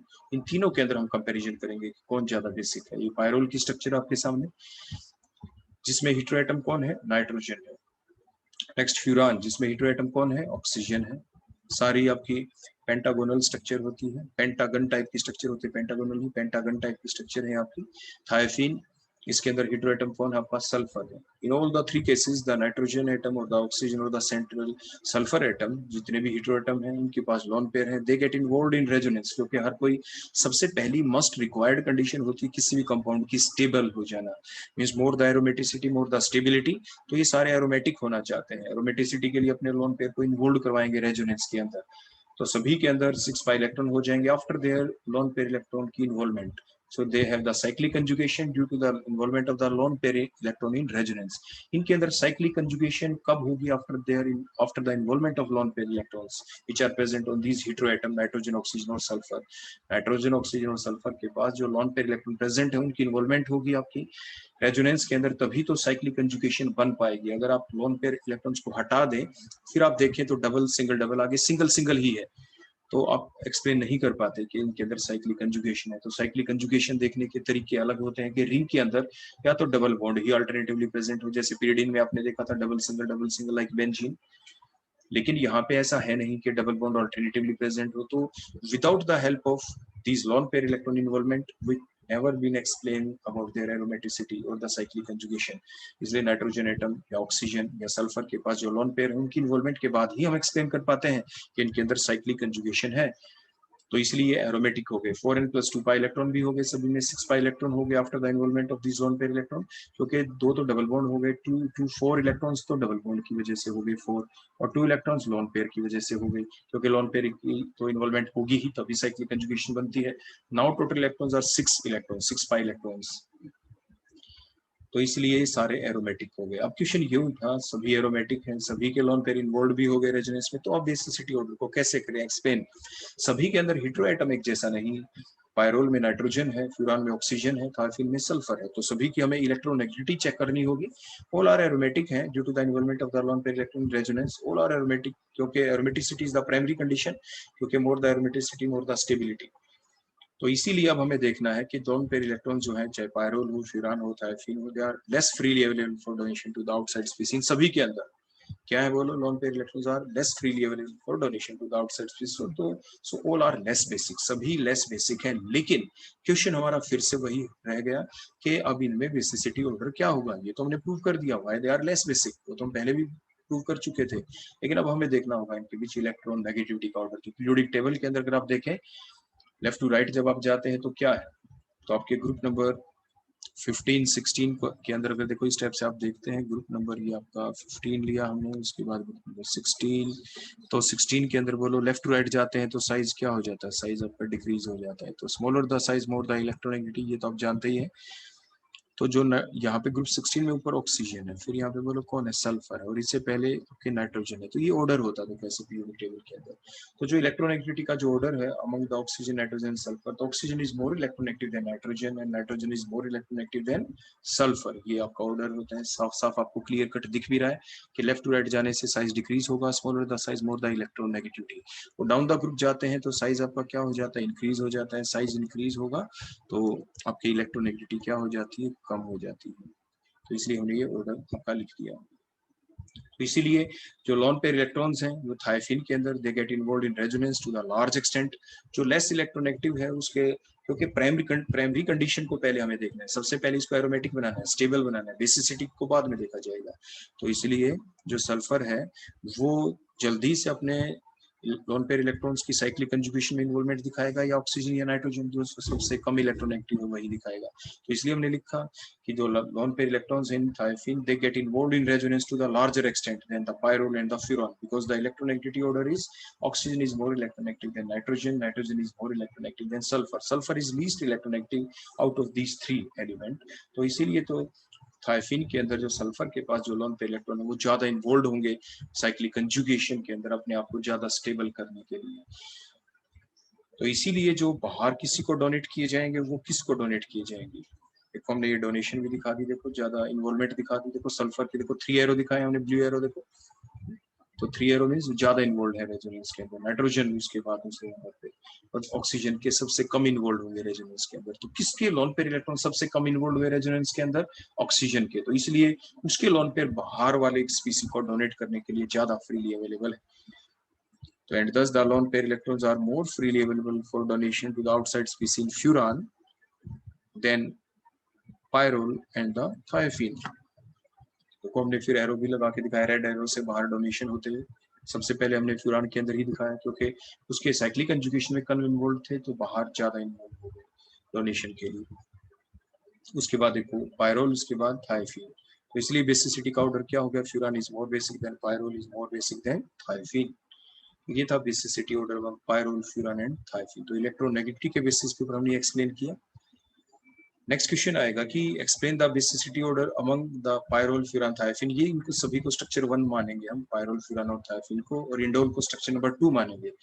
तो पायरोल और इंडोल में कौन ज्यादा बेसिक होगा, तो ये पायरोल की स्ट्रक्चर आपके सामने, तो जिसके अंदर जो नाइट्रोजन है इसके लोन पेयर देखो रेजोनेंस में तो इन्वॉल्व होंगे ही, तभी तो सब ये एरोमेटिक बन पाएगा। फ्यूरान, थायफिन, ये इंडोल हमने बना दिया इन सभी के अंदर। तो देखो 6 पाई इलेक्ट्रॉन है इसके अंदर, नाइट्रोजन के ऊपर जो लोन पेयर इलेक्ट्रॉन है उनकी इन्वॉल्वमेंट के बाद, साइक्लिक कंजुगेशन में इन्वॉल्वमेंट के बाद इसके पास 6 पाई इलेक्ट्रॉन हो जाएंगे, क्योंकि हर कोई चाहता है मैं एरोमेटिक हो जाऊं। ऐसे 6 पाई इलेक्ट्रॉन्स बनेंगे इसके अंदर भी। लेकिन इंडोल के अंदर देखो पहले से आप पाई बॉन्ड को काउंट करें देखो बेंजीन रिंग के 3 पाई बॉन्ड हो गए आपके, तो 3 2 जा 6, एक आपके जो पायरोल रिंग है इसके अंदर जो एक डबल बॉन्ड आ गया, तो 6 to 8, तो 4n+2 पाई इलेक्ट्रॉन होने के लिए तो 10 पाई इलेक्ट्रॉन्स होने जरूरी है, तो नाइट्रोजन के पास जो लॉन पेयर उनकी इन्वॉल्वमेंट तो होगी ही, तो देखो 10 पाई इलेक्ट्रॉन्स हो गए, तो इसलिए ज्यादा एरोमेटिक है। विच out of the following which is most aromatic, सबसे ज्यादा एरोमेटिक इंडोल होगा। कौन होगा बोलो? इंडोल, क्योंकि उसके अंदर 10 पाई इलेक्ट्रॉन्स की इन्वॉल्वमेंट है। तो ऑल आर क्या है, इन सभी के अंदर द साइक्लिक कंजुगेशन है, क्या वो without involvement of lone pair? No, in all the 4 cases the pyrrole, furan, thiophene and the indole there is a cyclic conjugation which is the must condition for all this compound to be aromatic और the stable. इन सभी कंपाउंडों के aromatic या stable होने के लिए इन सभी के अंदर साइक्लिक कंजुगेशन का होना जरूरी है। और वो साइक्लिक कंजुगेशन कैसे हुई? After the involvement of the lone pair electron in resonance. तो सभी के अंदर लोन पेयर इलेक्ट्रॉन की इन्वॉल्वमेंट तो रेजोनेंस के अंदर हो ही गई है। लेकिन अब क्वेश्चन ये उठा कि सभी एरोमेटिक भी हो गए, क्वेश्चन तो अभी फिर भी वही रह गया कि कौन ज्यादा बेसिक है। तो अब देखो all are aromatic due to the involvement of lone pair electron in resonance. सभी एरोमेटिक है क्योंकि हर कोई स्टेबल होना चाहता है और aromatic is directly proportional to stability. लेकिन अगर आप इंडोल में देखेंगे तो इंडोल के अंदर क्या है कि 10 पाई इलेक्ट्रॉन्स की वजह से ये एरोमेटिक हुआ है। Means in indole the more pi electrons, that is the 10 pi electrons are involved in resonance than only the 6 pi electrons in pyrrole or the furan or the thiophenes. तो इसलिए as the lone pair electron of nitrogen are localized to the larger extent in indole, इसलिए जो nitrogen के ऊपर जो lone pair हैं they are delocalized, they get dispersed to a large extent in the indole due to the presence of the benzene part also. इनके अंदर benzene part भी है, तो नाइट्रोजन के जो lone pair हैं they get dispersed to the larger extent, इसलिए उसके जो lone pair इलेक्ट्रॉन वो ज्यादा इन्वॉल्व होंगे रेजोनेंस के अंदर due to the presence of the benzene part then in pyrrole, furan or the thiophenes. तो देखो हमने ये इन्वॉल्वमेंट शो की, आप ध्यान से देखिए। सबसे पहले हमने पायरोल की दिखाई कि कोई इन्वॉल्वमेंट होगी, यहाँ पे सिर्फ इसी रिंग के अंदर रहेगी। लेकिन अगर हम दिखाएं इंडोल के अंदर तो आप फर्दर देखते चले जाएं, देखो ये इन्वॉल्वमेंट यहाँ पे फर्दर चले, फिर इलेक्ट्रॉन देखो फर्दर आगे and so on and so on. तो इस टाइप से आपके जो इन्वॉल्वमेंट है आप ध्यान से देखें, जो नाइट्रोजन के लोन पेयर की इन्वॉल्वमेंट होने के बाद पाई इलेक्ट्रॉन का जो डीलोकेलाइजेशन हुआ वो अप टू बेंजीन रिंग हुआ है, तो ज्यादा इन्वॉल्व होंगे, तो इसलिए लेस फ्रीली अवेलेबल होंगे। तो so the lone pair electrons of the nitrogen atom are more freely available for donation in pyrrole or furan or the thiophenes than the indole. तो इसलिए बेसिसिटी ऑर्डर कौन होगा? जो आपका ये स्पीसी है पायरोल, फ्यूरान या थायोफिन, ये तीनों क्या है? They are more basic than indole, ये ज्यादा बेसिक होंगे इंडोल से। तो इस तरह से भी कंपैरिजन का क्वेश्चन आपसे पूछा जा सकता है। तो सभी के अंदर इन्वॉल्व हो गए, लेकिन अब हमारे यहाँ पे रीजनिंग क्या बन पाए कि किस में ज्यादा इन्वॉल्व हो गए, किस में दूर तक इन्वॉल्व हो गए। तो इंडोल के अंदर नाइट्रोजन एटम के जो लोन पेयर हैं they get involve to the larger extent up to the benzene ring, तो इसलिए वो ज्यादा इन्वॉल्व हो गए रेजोनेंस के अंदर, इसलिए आउटसाइड स्पीसी के डोनेशन के लिए वो लेस फ्रीली अवेलेबल हुए, तो इसलिए ये लेस बेसिक हो गया। और आपके पायरोल, फ्यूरान और थायोफिन के अंदर जो lone pair electron they get also involved in resonance but to a smaller extent only to that particular single ring, क्योंकि इसमें रिंग ही एक है। तो इसलिए इनके जो लोन पेयर है they are more freely available for donation to the outside species, इसलिए पायरोल, फ्यूरान और थायोफिन ये ज्यादा बेसिक हो गए आपके इंडोल से। अब नेक्स्ट क्वेश्चन हम देखते हैं क्यूनोलिन और आइसोक्यूनोलिन के बीच, कि क्यूनोलिन और आइसोक्यूनोलिन में कौन ज्यादा बेसिक होगा। तो अगर हम क्यूनोलिन को देखें तो इसमें जो नाइट्रोजन एटम के ऊपर जो लोन पेयर है, ये जो नाइट्रोजन एटम है ये बेंजीन रिंग पार्ट से, देखो यहाँ पे दो पार्ट है, तो पिरिडिन रिंग पार्ट। अगर हम हाफ पार्ट को देखो छुपा लें, देखो ये इतना पार्ट हम ले लें, देखो इधर वाला, देखो मैं आपके सामने ड्रा करता हूँ दोबारा से, तो ये जो इतना पार्ट है ये तो पिरिडिन पार्ट है, देखो ये नाइट्रोजन के पास लोन पेयर, ये पिरिडिन पार्ट है, जैसे पिरिडिन पार्ट है। जो दूसरा पार्ट अटैच है वो बेंजीन रिंग पार्ट है। तो ये जो पिरिडिन रिंग पार्ट है क्यूनोलिन के अंदर, ये जो नाइट्रोजन है ये बेंजीन रिंग पार्ट से डायरेक्टली अटैच है। तो जो नाइट्रोजन एटम के जो लोन पेयर होंगे वो बेंजीन रिंग के साथ डायरेक्टली आपके रेजोनेंस में इन्वॉल्व हो जाएंगे डायरेक्टली, लेकिन ऐसा आइसोक्यूनोलिन में नहीं हो पाएगा। तो देखो ये आइसोक्यूनोलिन की देखो हमने स्ट्रक्चर ड्रा की, इसके अंदर आप देखिए वो नाइट्रोजन जो हेटेरो एटम है वो उसकी पोजीशन कुछ ऐसी है, वो पोजीशन नंबर 2 पे है। जब हम नंबरिंग भी करते हैं आईपैक नेमिंग के अनुसार नंबरिंग, तो आपके इस नाइट्रोजन को क्यूनोलिन में तो नंबर 1 देते हैं, नेक्स्ट ये नंबर 2 आ गया, यहाँ पे नंबर 1, ये नंबर 2 पोजीशन के ऊपर है नाइट्रोजन आइसोक्यूनोलिन के अंदर। मतलब नाइट्रोजन बेंजीन रिंग पार्ट से डायरेक्टली अटैच नहीं है, तो नाइट्रोजन के जो लोन पेयर है वो बेंजीन रिंग पार्ट्स के साथ डायरेक्टली इन्वॉल्व नहीं होंगे रेजोनेंस में। तो किसके डायरेक्टली इन्वॉल्व होंगे रेजोनेंस के? बेंजीन रिंग के साथ, वो क्यूनोलिन के अंदर ही होंगे। तो इसीलिए जो क्यूनोलिन के जो लोन पेयर इलेक्ट्रॉन्स हैं वो भी रेजोनेंस में इन्वॉल्व होंगे बेंजीन रिंग के से डायरेक्टली। वैसे तो देखो हम आपको पहले ही बता चुके हैं, both are already aromatic without the involvement of lone pair. दोनों के अंदर चाहे वो क्विनोलिन हो चाहे आइसोक्विनोलिन हो, दोनों ही ऑलरेडी एरोमेटिक है, क्योंकि प्राइमरी कंडीशन तो एरोमेटिसिटी देखनी होती है। क्विनोलिन हो चाहे आइसोक्विनोलिन हो, दोनों ही ऑलरेडी एरोमेटिक है without the involvement of lone pair. आप काउंट कर सकते हैं दोनों के अंदर कितने पाई बॉन्ड है, काउंट करें। बेंजीन रिंग और pyridine के दोनों के 5 1 2 3 4 5 डबल बॉन्ड है।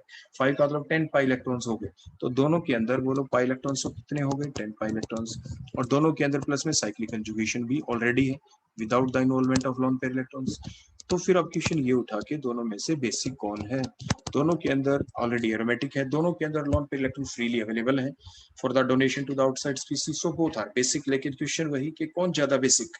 तो कौन ज्यादा बेसिक को एक्सप्लेन करने के लिए अब हमें ये देखना पड़ा कि दोनों के अंदर से वो कौन सा नाइट्रोजन एटम है जो बेंजीन रिंग पार्ट के साथ डायरेक्टली अटैच है। तो क्विनोलिन के अंदर है वो जो डायरेक्टली अटैच है। तो ये तो हमने बता ही दिया, दोनों के अंदर 10 पाई इलेक्ट्रॉन्स हैं, साइक्लिक कंजुगेशन है, दोनों ऑलरेडी एरोमेटिक है without the involvement of lone pair electron in resonance. तो दोनों के दोनों बेसिक है, लेकिन क्वेश्चन वही कौन ज्यादा बेसिक। तो both quinoline and isoquinoline are aromatic without the involvement of lone pair electron in resonance. Further the nitrogen atom, जैसे मैंने अभी आपको बताया, further the nitrogen atom is directly attached to the benzene ring in quinoline and not in the isoquinoline. Quinoline के अंदर nitrogen atom benzene ring part से directly attach है, isoquinoline में ऐसा नहीं है, जिसकी वजह से क्या होगा, the lone pair electron of nitrogen atom in quinoline are directly involved in delocalization or in resonance to a larger extent with the benzene ring part than in isoquinoline। वो बेंजीन रिंग पार्ट के साथ वो directly involve हो गए resonance के अंदर। ये भी इन्वॉल्व होंगे, ऐसी बात नहीं कि आइसोक्विनोलिन के इन्वॉल्व नहीं होंगे, वो भी इन्वॉल्व होंगे, but they are indirectly involve, indirectly. तो जो डायरेक्टली इन्वॉल्व ज्यादा डिस्पर्सल होगा, इनडायरेक्टली इन्वॉल्व तो कम होगा।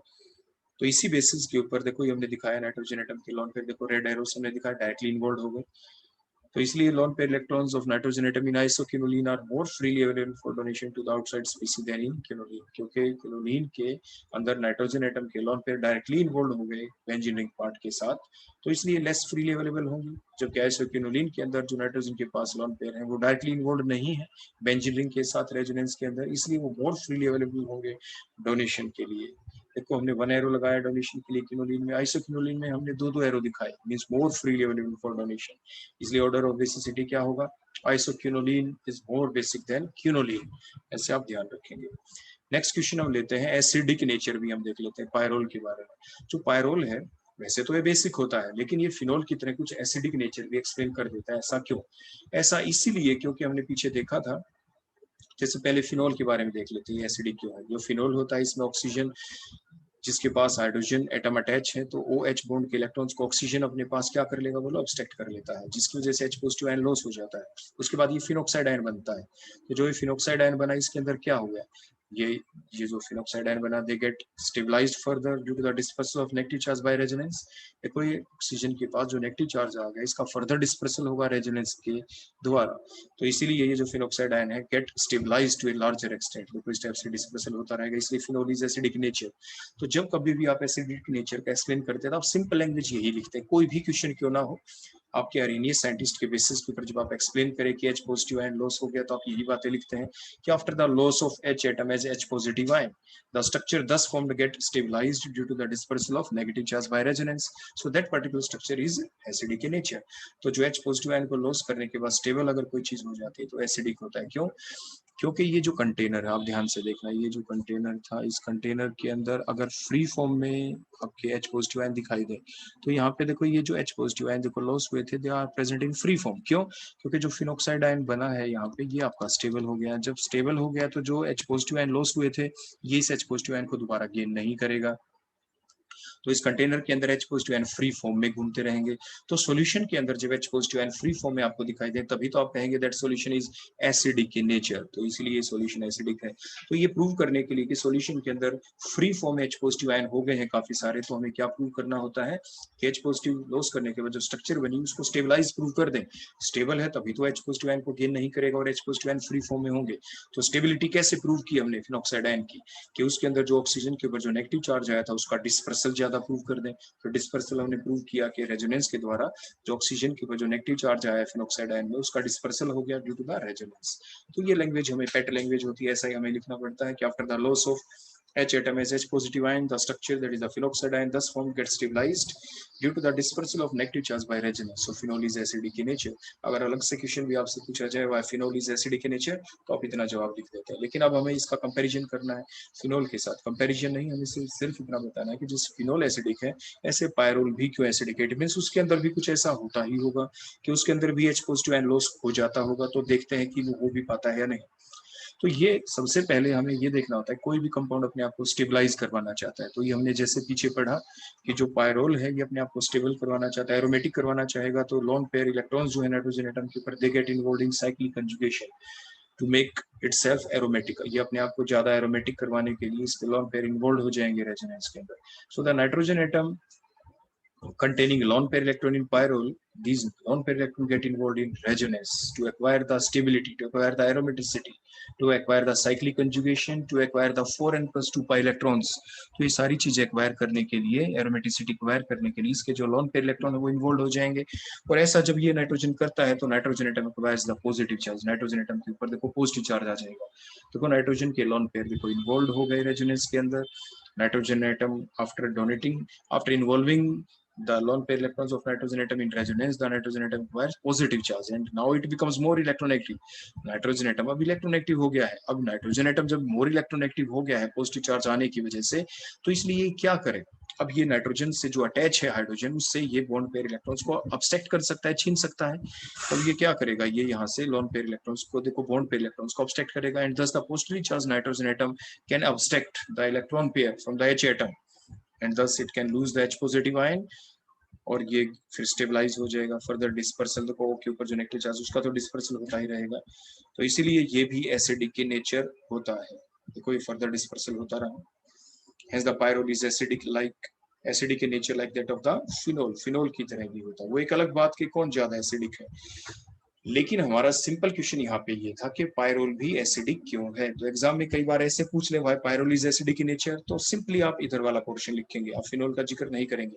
लेकिन जब क्वेश्चन ऐसे आ जाता है एग्जाम में, कई बार आ जाता है भाई pyrrole is acidic like phenol, तो फिर हमें क्या करना होगा, हमें फिनोल के बारे में भी बताना पड़ेगा साइड में, और उसके बाद हम पायरोल के बारे में भी लिख देंगे. पेज के बीच में ऐसे लाइन लगाएं, एक साइड में पायरोल के बारे में लिखें, दूसरी साइड में फिनोल के बारे में आप लिखें. तो इस तरह से आपका आंसर कंप्लीट हो जाएगा. नेक्स्ट हम देखते हैं ऑर्थो इफेक्ट. ऑर्थो इफेक्ट होता क्या है, हम ये पहले ही पढ़ चुके हैं हमारे एमीन्स, हमारे जो पहले जो चैप्टर था हमारा एल्कोहल फिनोल्स वाला, उसके अंदर जब हमने एक्सप्लेन किया था सेम टर्म को. तो ये कैसा इफेक्ट होता है, कैसा effect is the acidity always increases and the basicity always decrease. ये कैसा इफेक्ट होता है जिसमें एसिडिटी हमेशा ही बढ़ती है और बेसिसिटी हमेशा ही घटती है. ऐसा कब और क्यों होता है, नाम जैसे रिफ्लेक्ट करता है ऑर्थो इफेक्ट. ऐसा सिर्फ तभी होगा जब हमारे पास बेंजीन रिंग हो. उस बेंजीन रिंग के ऊपर पहली बात जब कोई कंपाउंड की हमें एसिडिटी एक्सप्लेन करनी है तो कोई एसिडिक ग्रुप प्रेजेंट हो. जैसे COOH ग्रुप ले लिया तो बेंजोइक एसिड, CH ग्रुप ले लिया बेंजोइक एसिड हमने ले लिया, NH2 ग्रुप लगा दिया, नाइट्रोजन के पास लोन पेयर होते हैं तो ये बेसिक ग्रुप हमने लगा दिया. अब उसके बाद हम कैसे प्रूव करें कि जो बेंजोइक एसिड है जिसमें CH है वो उसका एसिडिक नेचर क्या हो जाएगा, इंक्रीज, और जो बेंजीन के ऊपर NH2 ग्रुप लगा दिया तो उसका बेसिक नेचर हो जाएगा डिक्रीज. लेकिन कब होगा, जब हम क्या करें, जब ऑर्थोपोजीन पे हम क्या लगाएं. तो हम आगे हम ये कहते हैं respective of the nature of the group, irrespective of the nature of the group present on the ortho position with respect to the CH group और the NH2 group. जो एसिडिक या बेसिक ग्रुप के respect में जो ortho position है उसके ऊपर आप चाहे प्लस आर इफेक्ट वाला ग्रुप लगा दें चाहे माइनस आर वाला लगा दें, एसिडिटी हमेशा ही बढ़ती है और बेसिसिटी हमेशा ही घटती है. ऐसा क्यों, इसको कहते हैं ortho effect. Present at ortho position with respect to the acidic group और द बेसिक ग्रुप. देखा ऐसा किस लिए होता है, आप ध्यान से देखें. देखो जो ऑर्थो पोजीशन है आपकी, ऑर्थो पोजीशन के ऊपर देखो हमने ग्रुप लगा दिया, देखो NO2 ग्रुप लगा दिया. ऐसे ही आप नेक्स्ट स्ट्रक्चर में देखें ऑर्थो नाइट्रोबेंजोइक एसिड में आपने क्या देखा, हमने कौन सा ग्रुप लगा दिया, NO2 ग्रुप. ऐसे ही आप Cl के को लगा दिया, ऐसे NO2 को लगा दिया हमने, आप सभी के अंदर देखें. तो होता क्या है ऑर्थो पोजीशन के ऊपर, ऑर्थो पोजीशन के ऊपर देखो स्ट्रक्चर नंबर 1 देखें पहले आप, ortho nitrobenzoic acid. Ortho nitrobenzoic acid के अंदर COH के रिस्पेक्ट में ऑर्थो पोजीशन के ऊपर NO2 है और जिसकी वजह से NO2 का रिजल्ट क्या होता है, ये कैसा एक ग्रुप है, ये माइनस आर इफेक्ट वाला ग्रुप है. बोलो कैसा है, माइनस आर इफेक्ट वाला. देखो ये ग्रुप है माइनस आर इफेक्ट वाला. लेकिन रेजोनेंस इफेक्ट तो यहाँ पे चलेगा नहीं. क्यों नहीं चलेगा, इसलिए नहीं चलेगा due to the steric hindrance, क्योंकि ये जो बल्कि ग्रुप है एक दूसरे के नजदीक आ गए, प्लेनरिटी लॉस्ट हो जाएगी। रेजोनेंस चलने के लिए क्या कंडीशन जरूरी होती है, आपने रेजोनेंस वाले टॉपिक में पढ़ा है कि जो COOH ग्रुप और ये NO2 ग्रुप है, तो इनके बीच में क्या होनी जरूरी है, इनके बीच में प्लेनरिटी का होना जरूरी है। तो देखो हमने इतना काम तो चलो कर दिया, देखो आगे हमने स्ट्रक्चर भी बना दी। देखो नीचे ही हम लिख देते हैं कि H पॉजिटिव एंड देखो ये लॉस हो गई कार्बोक्सिलिक एसिड के अंदर से, CO नेगेटिव हो गया।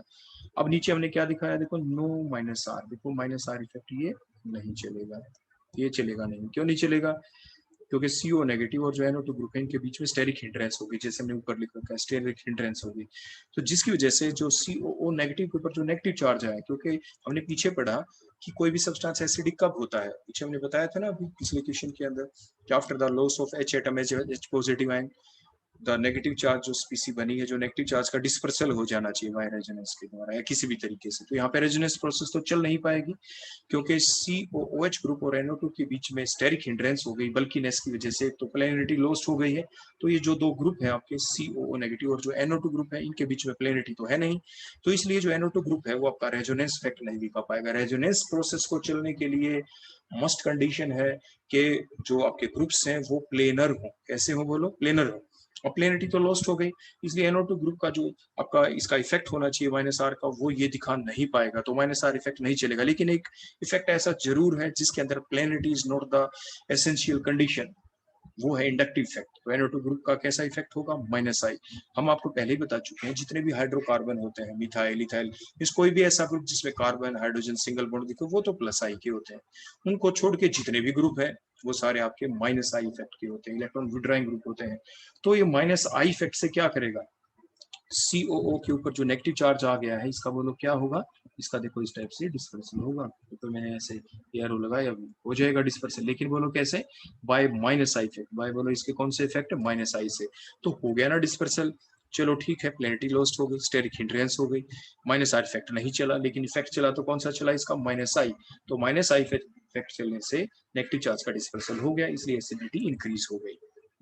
तो यही हमने ऊपर डेफिनेशन में लिखा था, the effect in the acidity always increases, acidity हमेशा ही बढ़ती है, चाहे आप यहाँ पे माइनस आर इफेक्ट वाला ग्रुप लगा दो, चाहे प्लस आर वाला लगा दो। तो आपने देखा NO2 ग्रुप लगा दो, दूसरे एग्जांपल में देखे ऑर्थोक्लोरोबेंजोइक एसिड, वहां पे भी H पॉजिटिव आयन लॉस हो गए, नीचे देखो स्ट्रक्चर बन गए H पॉजिटिव आयन लॉस होने के बाद, लेकिन फिर से वही CO नेगेटिव और Cl के बीच में स्टेरिक हिंड्रेंस हुई, प्लेनरिटी लॉस्ट हो गई, माइनस आर इफेक्ट देखो ये नहीं चल पाया, माइनस आर नहीं चला, लेकिन Cl का चलेगा माइनस आई इफेक्ट। और माइनस आई इफेक्ट से बोलो क्या हुआ, माइनस आई इफेक्ट की वजह से नेगेटिव चार्ज का डिस्पर्सल हो जाएगा उसी टाइप से। तो नेगेटिव चार्ज का डिस्पर्सल हो गया तो इसलिए एसिडिटी इंक्रीज हो गई।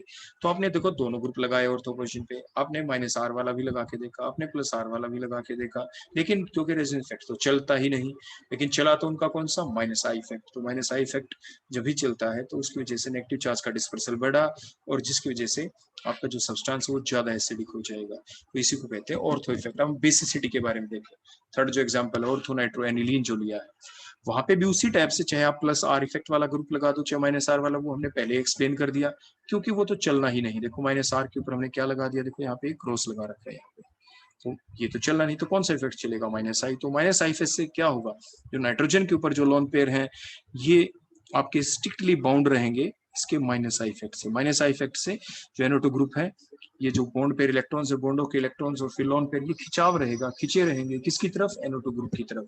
तो इसलिए नाइट्रोजन के पास जो लोन पेयर हैं ये आपके बाउंडेड रहेंगे, ये इजिली डोनेट नहीं किए जा सकेंगे, इसलिए बेसिसिटी डिक्रीज हो जाती है। बेसिसिटी बोलो क्या हो जाती है, डिक्रीज हो जाती है। तो वही हमने ऊपर लिखा था, क्योंकि इफेक्ट माइनस आई चला, माइनस आई की वजह से जो आपके बॉन्ड पेयर इलेक्ट्रॉन्स और फिर लोन पेयर, इनका एक अट्रैक्टिव नेचर रहा है NO2 की तरफ, ये खींचे रहे, तो जिसकी वजह से नाइट्रोजन के पास lone pair they are no longer be freely available for the donation due to that minus I effect of the group which is present at ortho position with respect to the NH2 group. NH2 group के respect में ortho position के ऊपर जो group लगा हुआ है NO2, उसका minus I effect होने की वजह से आपके जो लोन पेयर है वो फ्रीली अवेलेबल नहीं होंगे डोनेशन के लिए, इसलिए बेसिसिटी डिक्रीज हो गई। तो ओवरऑल नेट रिजल्ट हमारा क्या निकला, ऑर्थो इफेक्ट क्या है, ऑर्थो इफेक्ट एक ऐसा इफेक्ट होता है जो एक्सप्लेनेशन हम कब दे पाते हैं, कि जब आपके पास कोई एसिडिक ग्रुप लगा दो, जैसे CH ग्रुप हमने बेंजीन पे लगाया, बेसिक ग्रुप लगा दो जैसे NH2 ग्रुप लगाया, फिर इन ग्रुपों के ऑर्थो पोजीशन के ऊपर आप चाहे +R वाला लगाओ चाहे -R लगाओ, वो तो चलेगा नहीं, क्योंकि स्टेरिक हिंड्रेंस की वजह से प्लेनिटी लॉस्ट होने की वजह से रेजोनेंस इफेक्ट नहीं चल पाएगा, तो हमेशा ही -I इफेक्ट वाला असर चलेगा, तो जिसकी वजह से एसिडिटी तो बढ़ जाती है, क्योंकि -I इफेक्ट जो H पॉजिटिव आयन लॉस करने के बाद जो नेगेटिव चार्ज आता है उसका डिस्पर्सल कर देता है, इसलिए एसिडिटी बढ़ जाती है। लेकिन जो -I इफेक्ट वाला जो ग्रुप है नाइट्रोजन के ऊपर जो लोन पेयर उनको अपनी तरफ अट्रैक्ट कर लेता है, जिसकी वजह से लोन पेयर फ्रीली अवेलेबल नहीं होते डोनेशन के लिए, इसलिए वो बेसिक नेचर कम हो जाता है। तो यही हमारी डेफिनेशन बनी ऑर्थो इफेक्ट की, the effect in which the acidity always increases and the basicity always decreases irrespective of the nature of the group, whether they are the +R or the -R effect group present at the ortho position with respect to the acidic group or the basic group is called as the ortho effect। उसी को हम क्या कहते हैं, उसी को आप ortho effect कहते हैं। नेक्स्ट हम लेते हैं basicity order among aniline, para methyl aniline और द पैरानाइट्रो एनिलीन के बीच। तो अमंग जो आपके ये एनिलीन है या पैरामिथाइल एनिलीन है या पैरानाइट्रो एनिलीन है, तीनों देखो हमने स्ट्रक्चर बनाए, इन सभी के अंदर हमने एक्सप्लेन करना है कौन ज्यादा बेसिक होगा। तो इन सभी स्ट्रक्चर में आप देखिए 1 2 3 स्ट्रक्चर हमने लिख दिया। इनके अंदर स्ट्रक्चर 1 में H प्रेजेंट है पैरा पोजीशन पे, स्ट्रक्चर नंबर 2 में पैरामिथाइल एनिलीन में CH3 ग्रुप प्रेजेंट है, पैरानाइट्रो एनिलीन में पैरा पोजीशन पे NO2 ग्रुप प्रेजेंट है। इन सभी के नेचर का हमें एक्सप्लेन होना चाहिए। जो स्ट्रक्चर नंबर 1 है वहाँ पे H का कोई इफेक्ट होता नहीं, ना उसका +R ना -R।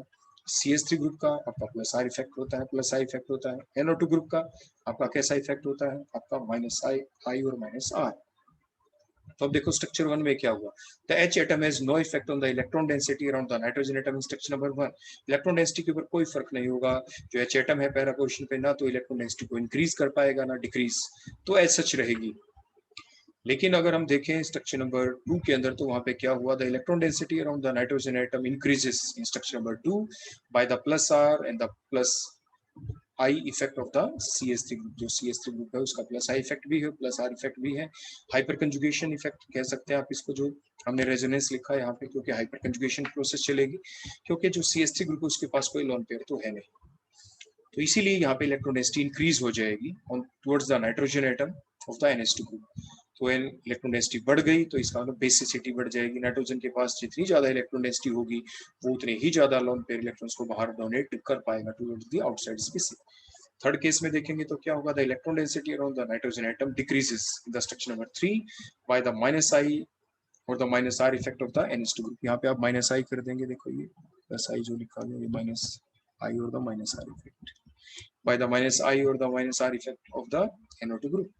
इसलिए क्या हुआ, so the order of donation of the lone pair electron to the outside species क्या होगा, कौन सबसे ज्यादा देखो डोनेट करेगा, हमने अभी दिखाया देखो ब्लू एरो, कौन सबसे ज्यादा कर रहा है, स्ट्रक्चर नंबर 2, फिर उसके बाद स्ट्रक्चर नंबर 4, और सबसे कम कौन डोनेट करेगा, स्ट्रक्चर नंबर आपका जो 3 है, यहाँ पे स्ट्रक्चर नंबर 3 कर देंगे आप लास्ट में, ये 3 है ये 2 नहीं। तो उसके बाद बेसिसिटी ऑर्डर बोलो कौन हुआ, कौन सबसे ज्यादा बेसिक है, जो अपने लॉन्ग पेयर को सबसे ज्यादा डोनेट कर पाया, कौन सी nitrogen, para methyl aniline is more basic than aniline and aniline is more basic than para nitro aniline. इसके बाद नेक्स्ट क्वेश्चन हम लेते हैं, aniline, ortho nitro aniline, meta nitro aniline और पैरानाइट्रो एनिलीन के बीच, ये एनिलीन है, ये ऑर्थोनाइट्रो एनिलीन, ये मेटानाइट्रो एनिलीन और ये पैरानाइट्रो एनिलीन है। स्ट्रक्चर 1 2 3 एंड 4 सभी के अंदर ही आपके NO2 ग्रुप हमने लगा रखे हैं। अब हमें देखना है कि कहाँ पे NO2 अपना सिर्फ -I इफेक्ट दिखाएगा, कहाँ पे -R इफेक्ट दिखाएगा, और ये हम पहले से जानते हैं, resonance effect is always stronger than the inductive effect, क्योंकि रेजोनेंस इफेक्ट में लोन पेयर इलेक्ट्रॉन की इन्वॉल्वमेंट होती है, तो इसलिए वो स्ट्रॉन्गर इफेक्ट है, क्योंकि loan pair electron pi bond के इलेक्ट्रॉन दे आर मोर डिस्पर्सेबल, वो ज्यादा मूव करते हैं, ज्यादा स्पीड से मूव करते हैं, और इंडक्टिव इफेक्ट के अंदर जो इन्वॉल्वमेंट होती है वो सिर्फ सिग्मा बॉन्ड के इलेक्ट्रॉन्स की इन्वॉल्वमेंट होती है, जो कि स्ट्रॉन्गली बाउंडेड इलेक्ट्रॉन्स हैं, इसलिए इंडक्टिव इफेक्ट हमेशा वीकर इफेक्ट होता है और रेजोनेंस इफेक्ट आपका स्ट्रॉन्गर इफेक्ट होता है। तो आप देखें जो स्ट्रक्चर नंबर 1 है, जैसे हमने पिछले क्वेश्चन में बताया था, H atom has no effect on the electron density on the nitrogen atom in structure number 1। Structure number 2 के अंदर देखेंगे तो उसी टाइप से हमने जैसे पहले बताया था, फिर 3 फिर 4 देखे, तो अब हम देखते हैं स्ट्रक्चर नंबर 4 जहाँ पे रेजोनेंस इफेक्ट भी चलेगा। तो the electron density around the nitrogen atom decreases to a large extent in structure number 4 by their -I and the -R effect। -I और -R effect के द्वारा जो NO2 का -I इफेक्ट भी है, -R भी है, तो दोनों effect -I electron withdrawing effect है, तो जिसकी वजह से जो electron density around the nitrogen atom वो डिक्रीज हो जाएगी to a larger extent in structure number 4। अगर हम स्ट्रक्चर नंबर 2 और 3 में देखें तो स्ट्रक्चर नंबर 2 के अंदर भी जैसे अभी हमने ऑर्थो इफेक्ट पीछे पढ़ा था, तो वहां पे हमने देखा था कि NO2 ग्रुप है, इसका माइनस R इफेक्ट तो चलेगा नहीं due to the steric factor, वो हम पीछे एक्सप्लेन कर चुके हैं। तो जो इफेक्ट चलेगा स्ट्रक्चर नंबर 2 और 3 में, इन दोनों के अंदर ही माइनस I इफेक्ट ही डोमिनेटिंग इफेक्ट होगा। जो चलना चाहिए था ऑर्थोनाइट्रोएनिलीन में आपका रेजोनेंस इफेक्ट, वो नहीं चल पाएगा due to the steric hindrance between the NH2 and the NO2 group. NH2 और NO2 ग्रुप के बीच में स्टेरिक फैक्टर होने की वजह से, स्टेरिक हिंड्रेंस होने की वजह से प्लेनिटी लॉस्ट हो जाएगी। NH2 ग्रुप और NO2 आपस में एक दूसरे के प्लेन में नहीं रहेंगे, तो रेजोनेंस इफेक्ट चलेगा ही नहीं। तो एक ही इफेक्ट चलेगा, वो चला इंडक्टिव इफेक्ट, और इंडक्टिव इफेक्ट डिस्टेंस के साथ साथ डिक्रीज होता है। तो क्योंकि NO2 group minus I effect दिखाएगा ऑर्थोनाइट्रोएनिलीन में, मेटानाइट्रोएनिलीन में भी ये अपना माइनस इफेक्ट दिखाएगा। लेकिन डिस्टेंस के बेसिस पे देखें तो जो आपका NO2 ग्रुप है ऑर्थोनाइट्रोएनिलीन में NH2 के ज्यादा नजदीक है, तो इसलिए देखो हमने 3 एरो लगाए हैं, तो माइनस I इफेक्ट ज्यादा होगा NO2 का ऑर्थोनाइट्रोएनिलीन में as compare to in the meta nitro aniline, क्योंकि वो डिस्टेंस फैक्टर के ऊपर दूर है। तो the electron density around the nitrogen atom decreases, दोनों ही में डिक्रीज हो गई, लेकिन decreases to a larger extent in structure number 2 than the structure number आपके बोलो कौन 3 by the minus I effect NO2 group on the basis of distance factor के बेसिस के ऊपर। हम ये पहले ही आपको बता चुके हैं स्ट्रक्चर नंबर 2 में क्यों नहीं चलेगा रेजोनेंस इफेक्ट, और यहाँ पे ज्यादा क्यों चलेगा स्ट्रक्चर नंबर 2 में इंडक्टिव इफेक्ट, क्योंकि inductive effect depend on the distance, क्योंकि इसमें सिग्मा बॉन्ड के इलेक्ट्रॉन्स की इन्वॉल्वमेंट होनी होती है। तो इसलिए आप बताएं अब किसके अंदर इलेक्ट्रॉन डेंसिटी ज्यादा फ्रीली अवेलेबल है। देखो जो स्ट्रक्चर नंबर 2, 3, 4 सभी के अंदर ही इलेक्ट्रॉन डेंसिटी आपकी डिक्रीज हुई है, और किस में डिक्रीज नहीं हुई, वो आपकी स्ट्रक्चर नंबर बोलो कौन है 1 है। तो the order of donation of lone pair electron to the outside species will be more in, बोलो क्या सबसे ज्यादा डोनेशन कर पाएगा स्ट्रक्चर नंबर 1, उसके बाद बोलो कौन स्ट्रक्चर नंबर आपका 3, क्योंकि इसमें माइनस I इफेक्ट चला लेकिन कम चला, उसके बाद स्ट्रक्चर नंबर 2, और सबसे कम जो इलेक्ट्रॉन डेंसिटी बच गई नाइट्रोजन के पास वो स्ट्रक्चर नंबर 4 में है, क्योंकि उसमें इलेक्ट्रॉन डेंसिटी डिक्रीज हुई है इंडक्टिव इफेक्ट के द्वारा भी और स्ट्रॉन्गर माइनस R इफेक्ट के द्वारा भी। तो सबसे कम इलेक्ट्रॉन डोनेशन यहाँ पे ही होगी। तो सबसे ज्यादा इलेक्ट्रॉन डोनेट जिसने किए वही सबसे ज्यादा बेसिक। तो सबसे ज्यादा बेसिक कौन, तो बेसिसिटी का ऑर्डर आपका क्या बन गया यहाँ पे, बेसिसिटी का ऑर्डर हो गया आपका एनिलीन। तो aniline is more basic than meta nitro aniline, और मेटानाइट्रोएनिलीन किससे ज्यादा आपका बेसिक हो गया, ऑर्थोनाइट्रोएनिलीन से, और ऑर्थोनाइट्रोएनिलीन है it is more basic than the para nitro aniline. तो इस टाइप से ये बेसिसिटी ऑर्डर हो गया अमंग दीज 4 कंपाउंड्स। चारों कंपाउंड के अंदर सबसे ज्यादा बेसिक आपका एनिलीन है, और सबसे कम बेसिक कौन हो गया आपका पैरानाइट्रोएनिलीन। इसके बाद नेक्स्ट देखते हैं हम अपना अगला क्वेश्चन।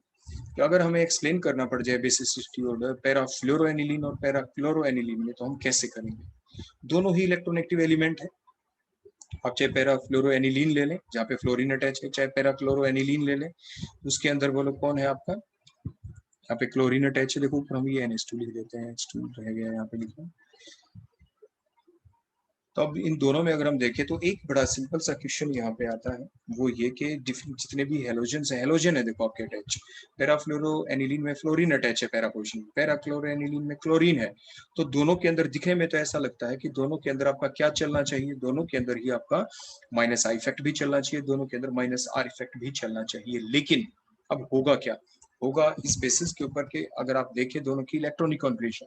देखो मैं यहाँ पे साइड में लिख देता हूँ कि जो फ्लोरीन है इसकी इलेक्ट्रॉनिक कॉन्फ़िगरेशन जब आप लिखते हैं तो देखो क्या है, देखो 1s2 2s2 और ये 2p5 ग्रुप नंबर 17 का एलिमेंट है।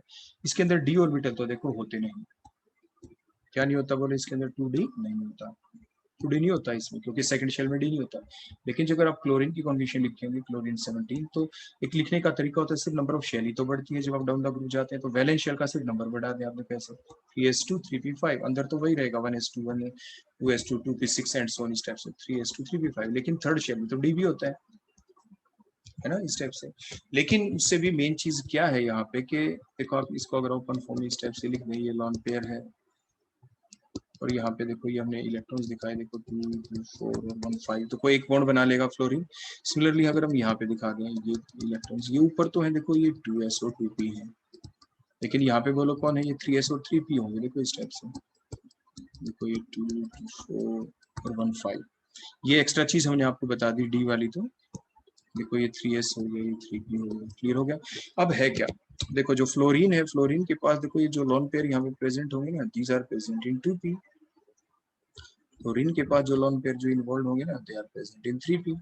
लेकिन अब हर जगह देखो आगे कार्बन से ही तो अटैच है, और कार्बन की कॉन्फ़िगरेशन अगर आप हम आपको लिख के बता दें देखो ऐसे इस टाइप से, तो वो लोग कौन है 1s2 2s2 2p2, देखो इस टाइप से।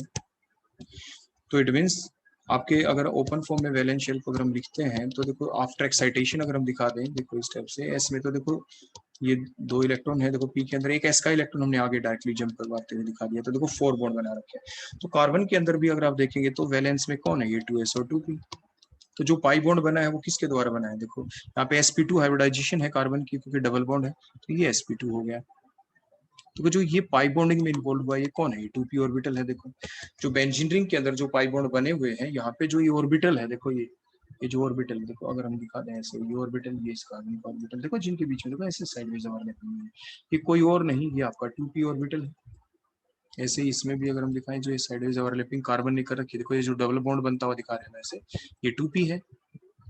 अब जब रेजोनेंस का की बात हम करेंगे, जब हम बात करते हैं कि ये जो फ्लोरीन है इसको अपना इफेक्ट दिखा देना चाहिए प्लस आर, ये दिखा पाएगा, क्योंकि जब ये लोन पेयर जब आपने डोनेट करेगा आगे, तो किस में करेगा, ये 2p के अंदर, देखो ये 2p के अंदर है, ऐसे 2p के अंदर, तो 2p की एनर्जी सेम है, इनके बीच में एनर्जी डिफरेंस नहीं है, एनर्जी सेम है दोनों की, इसलिए ये साइडवेज ओवरलैपिंग कर पाएगा। फ्लोरीन के जो लोन पेयर इलेक्ट्रॉन है, जो 2p ऑर्बिटल में है, तो ये जो पाई बॉन्डिंग वाले ऑर्बिटल, क्योंकि वो पाई बॉन्ड पे ऐसे आगे ब्रेक तो होना ही है, ऐसे इलेक्ट्रॉन की जो मूवमेंट होगी, ये ऑर्बिटल यहाँ से दोनों इलेक्ट्रॉन आगे गए, तो ये 2p ऑर्बिटल वैकेंट हो जाएगा कार्बन का, तो ये साइडवेज ओवरलैपिंग हो पाएगी यहाँ पे, क्योंकि जो वैकेंट ऑर्बिटल बनेगा कार्बन के पास, तो वो 2p होगा। फ्लोरीन के पास जो लोन पेयर है वो 2p में है, इसलिए साइडवेज ओवरलैपिंग हो पाएगी। लेकिन क्लोरीन के केस में क्यों नहीं चलेगा ये प्लस आर, जो कि चलना चाहिए था, इसलिए नहीं चलेगा क्योंकि साइडवेज ओवरलैपिंग नहीं हो पाएगी। क्यों, क्योंकि क्लोरीन के पास जो लोन पेयर इलेक्ट्रॉन्स है वो किस में है, 3p में है, और कार्बन के पास जो खाली ऑर्बिटल बनेगा, देखो इलेक्ट्रॉन्स के ऐसे मूवमेंट होने के बाद वो 2p होगा,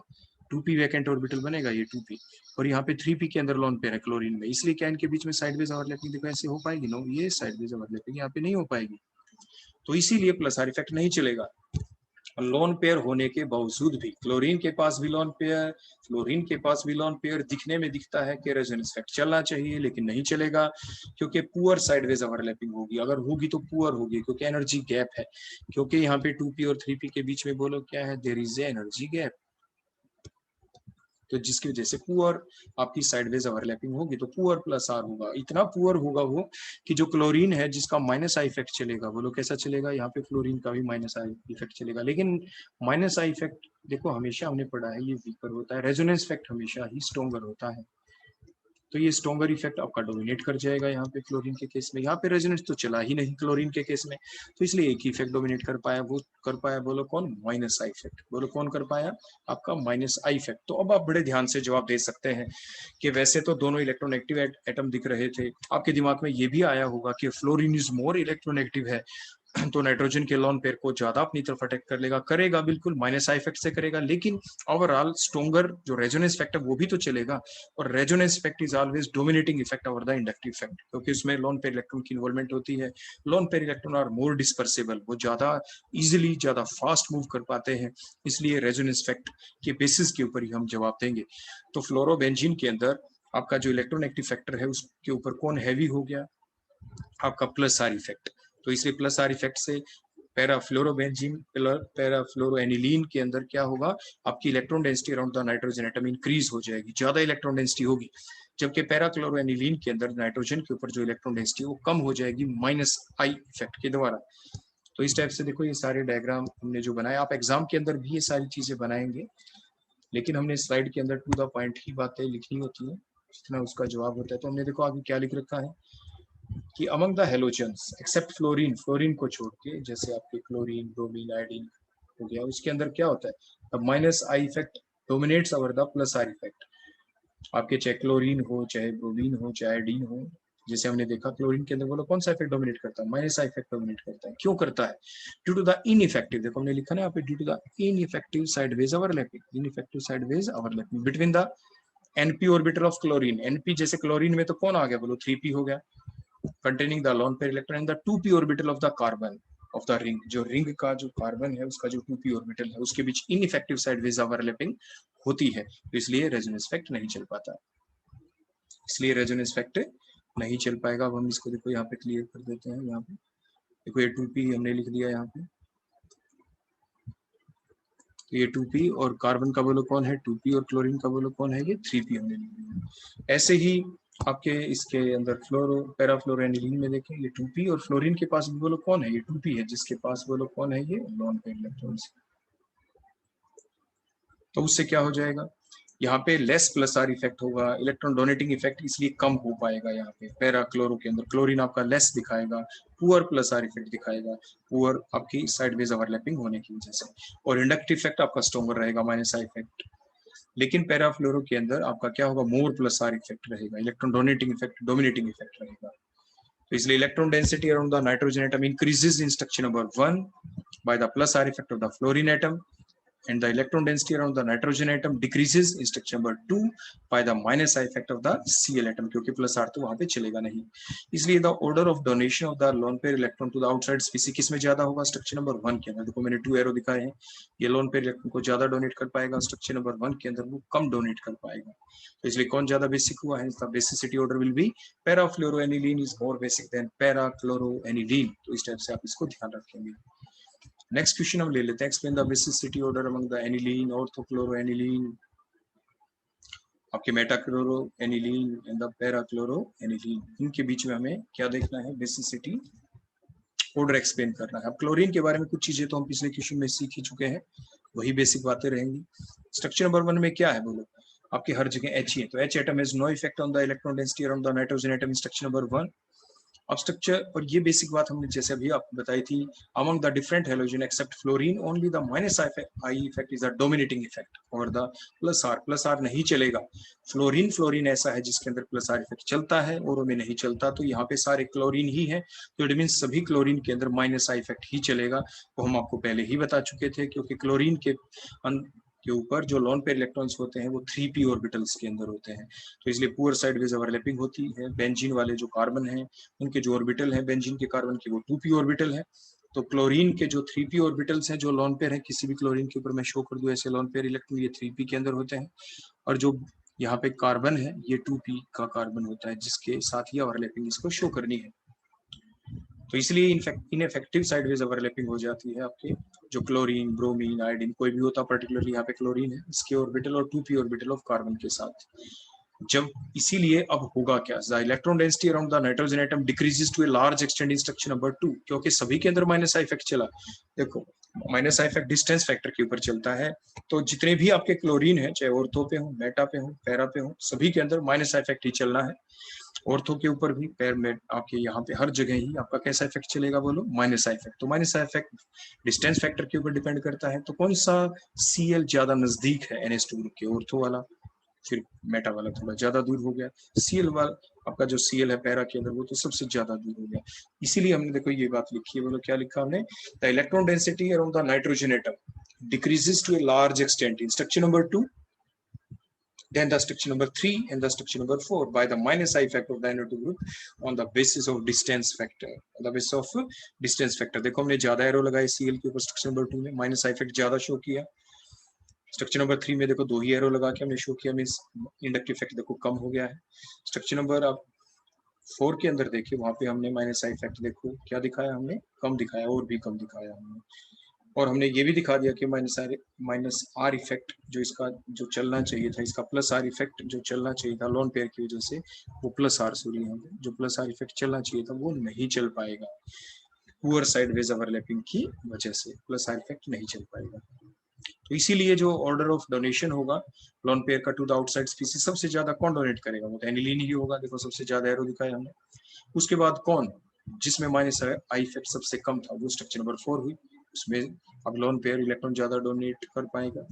उसके बाद स्ट्रक्चर नंबर 3, फिर स्ट्रक्चर नंबर 2। तो बेसिसिटी ऑर्डर क्या हुआ, कौन सबसे ज्यादा basic, aniline is more basic than para chloro aniline, और फिर मेटाक्लोरोएनिलीन और ऑर्थोक्लोरोएनिलीन। सबसे ज्यादा बेसिक कौन, एनिलीन, और सबसे कम बेसिक कौन हुआ, ऑर्थोक्लोरोएनिलीन सबसे कम बेसिक हुआ। इसके बाद नेक्स्ट हम देखते हैं बेसिसिटी ऑर्डर अमंग हमारे प्राइमरी, सेकेंडरी और टर्शियरी अमीन के बीच। प्राइमरी, सेकेंडरी और टर्शियरी अमीन के बीच अगर हम बेसिसिटी ऑर्डर एक्सप्लेन करें तो 3 डिफरेंट फैक्टर होते हैं जिसके बेसिस पे हम एक्सप्लेन कर पाते हैं। तो the basicity order among the primary, secondary और tertiary amine can be explained on the basis of the following 3 factor. First one is the electronic factor. Electronic factor का मतलब इंडक्टिव इफेक्ट के बेसिस के ऊपर हम एक्सप्लेन करेंगे।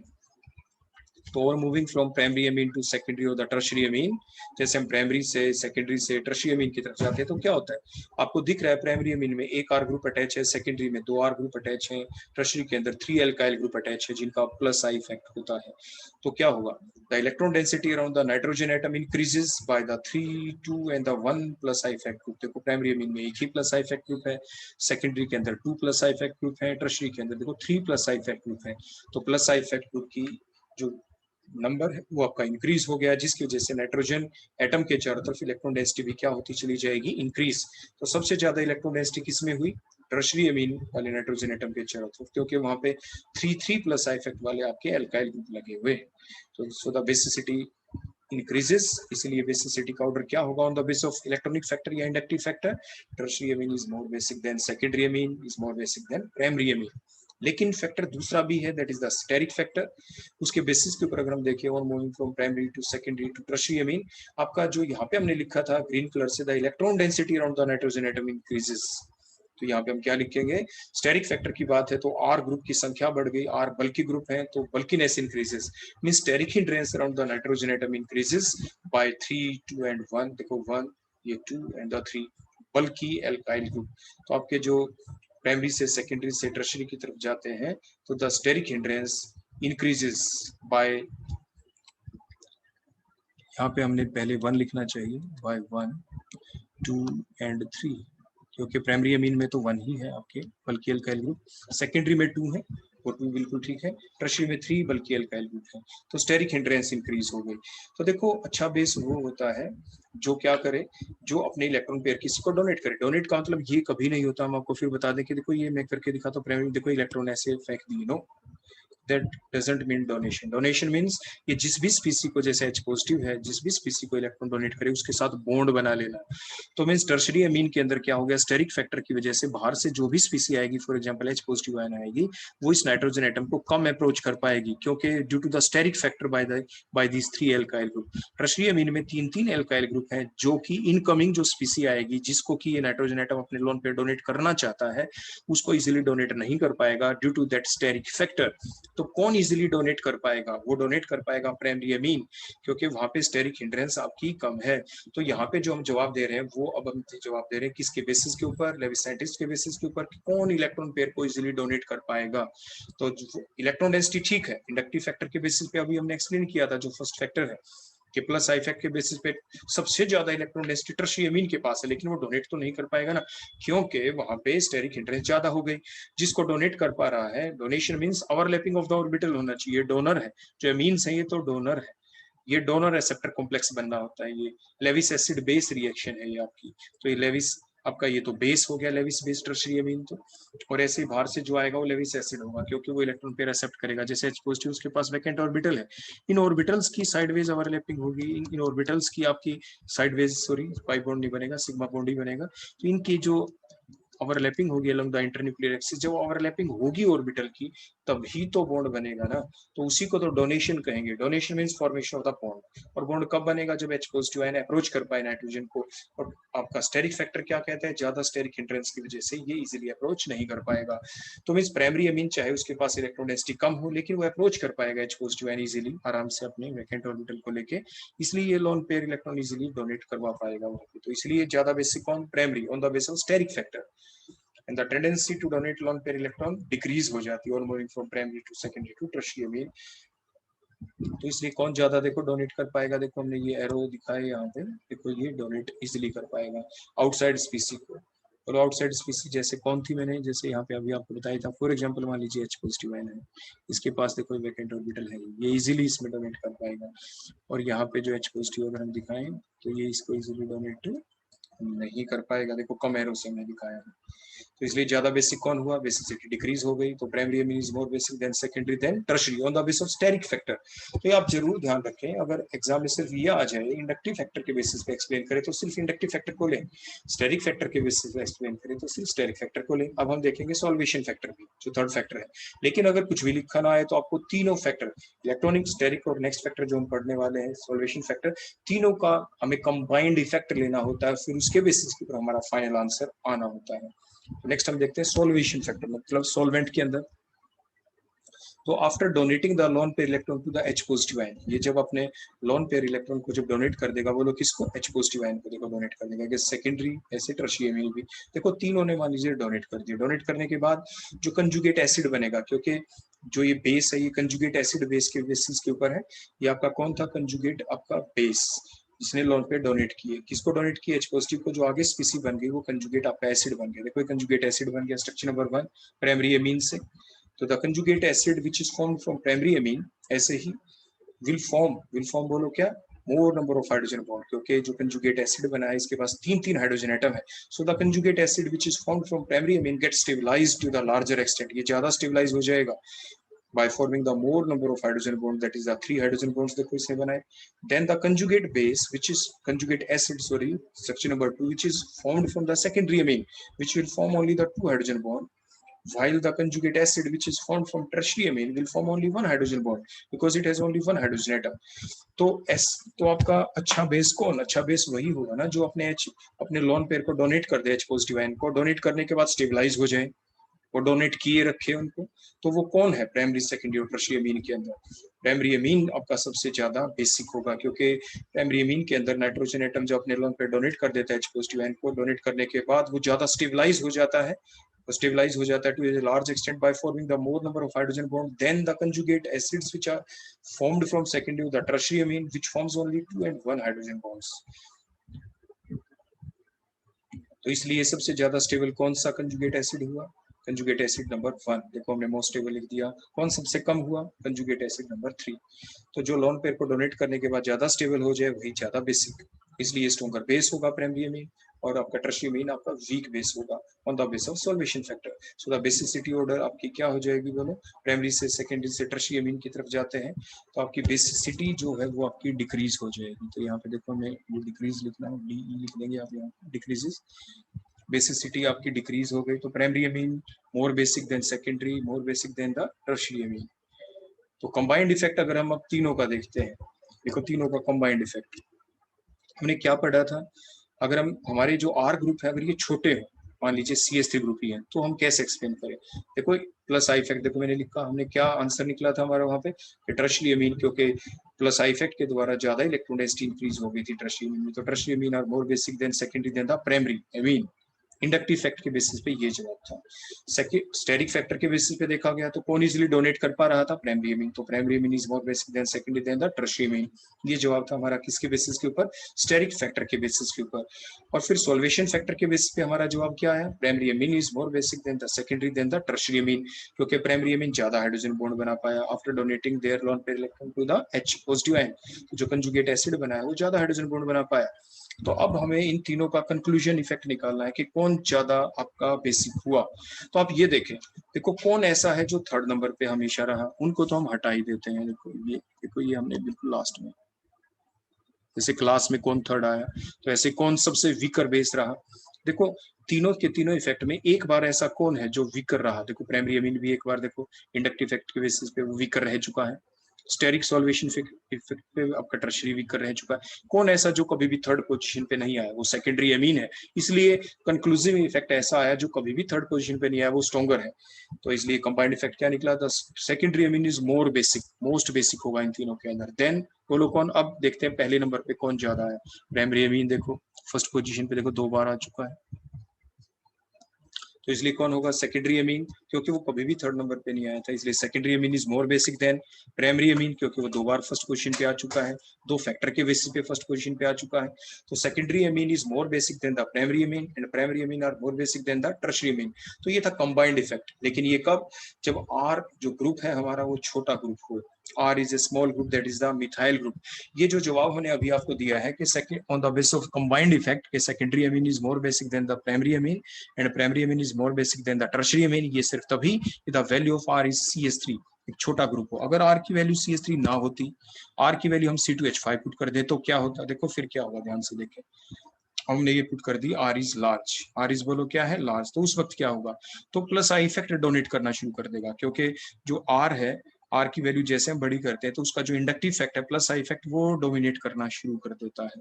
तो if R is large the plus I effect dominating factor, वो dominating factor होता चला जाएगा। तो जो पीछे हमने अभी पढ़ा था कि secondary is more basic than primary amine is more basic than tertiary, tertiary सबसे लास्ट में था। तो अब जैसे मैंने C2H5 ग्रुप कर दिया, आर की वैल्यू लार्ज कर दी, मान लीजिए मैंने C2H5 पुट कर दिया CH3 की बजाय, तो इंडक्टिव फैक्ट डोमिनेट कर जाएगा। इंडक्टिव फैक्ट मींस जो टर्शियरी अमीन वो थोड़ा ज्यादा बेसिक हो जाएगी। देखो टर्शियरी अमीन हमने पहले शिफ्ट कर दी, पहले उसकी पोजीशन देखो बिल्कुल लास्ट में थी, अब वो यहाँ पे नंबर 2 के ऊपर आ गई है।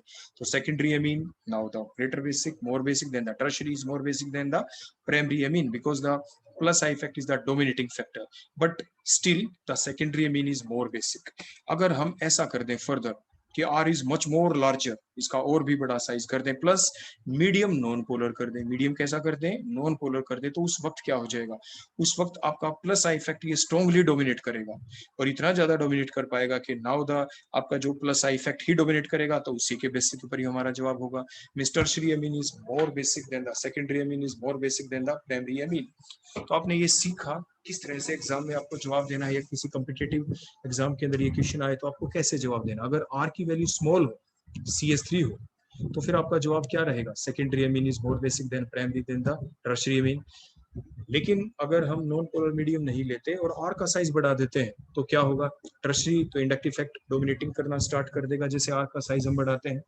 तो जो लास्ट पोजीशन के ऊपर था आपका टर्शियरी अमीन, तो हमारा आंसर आना शुरू हो जाता है the secondary amine is more basic than tertiary than the primary one, जैसे मैंने बताया। लेकिन अगर आर का साइज बहुत बड़ा हो प्लस नॉन पोलर मीडियम भी कर दें तो plus I effect strongly dominate करता है और इसलिए हमारा फाइनल ऑर्डर यही बन जाता है, tertiary amine is greater than secondary than the primary one. तो जब भी आप जवाब दें लास्ट में, तो आप इस बेसिस के ऊपर जरूर जवाब दें। लास्ट में आप जरूर लिखें कि आपका आर का साइज क्या है, क्योंकि जैसे ही आर का साइज आपका चेंज होता है, आपका मीडियम चेंज होता है, वैसे ही हमारा बेसिसिटी का ऑर्डर भी चेंज हो जाता है। तो ये था आपके प्राइमरी सेकेंडरी टर्शियरी अमीन के बीच में बेसिसिटी ऑर्डर।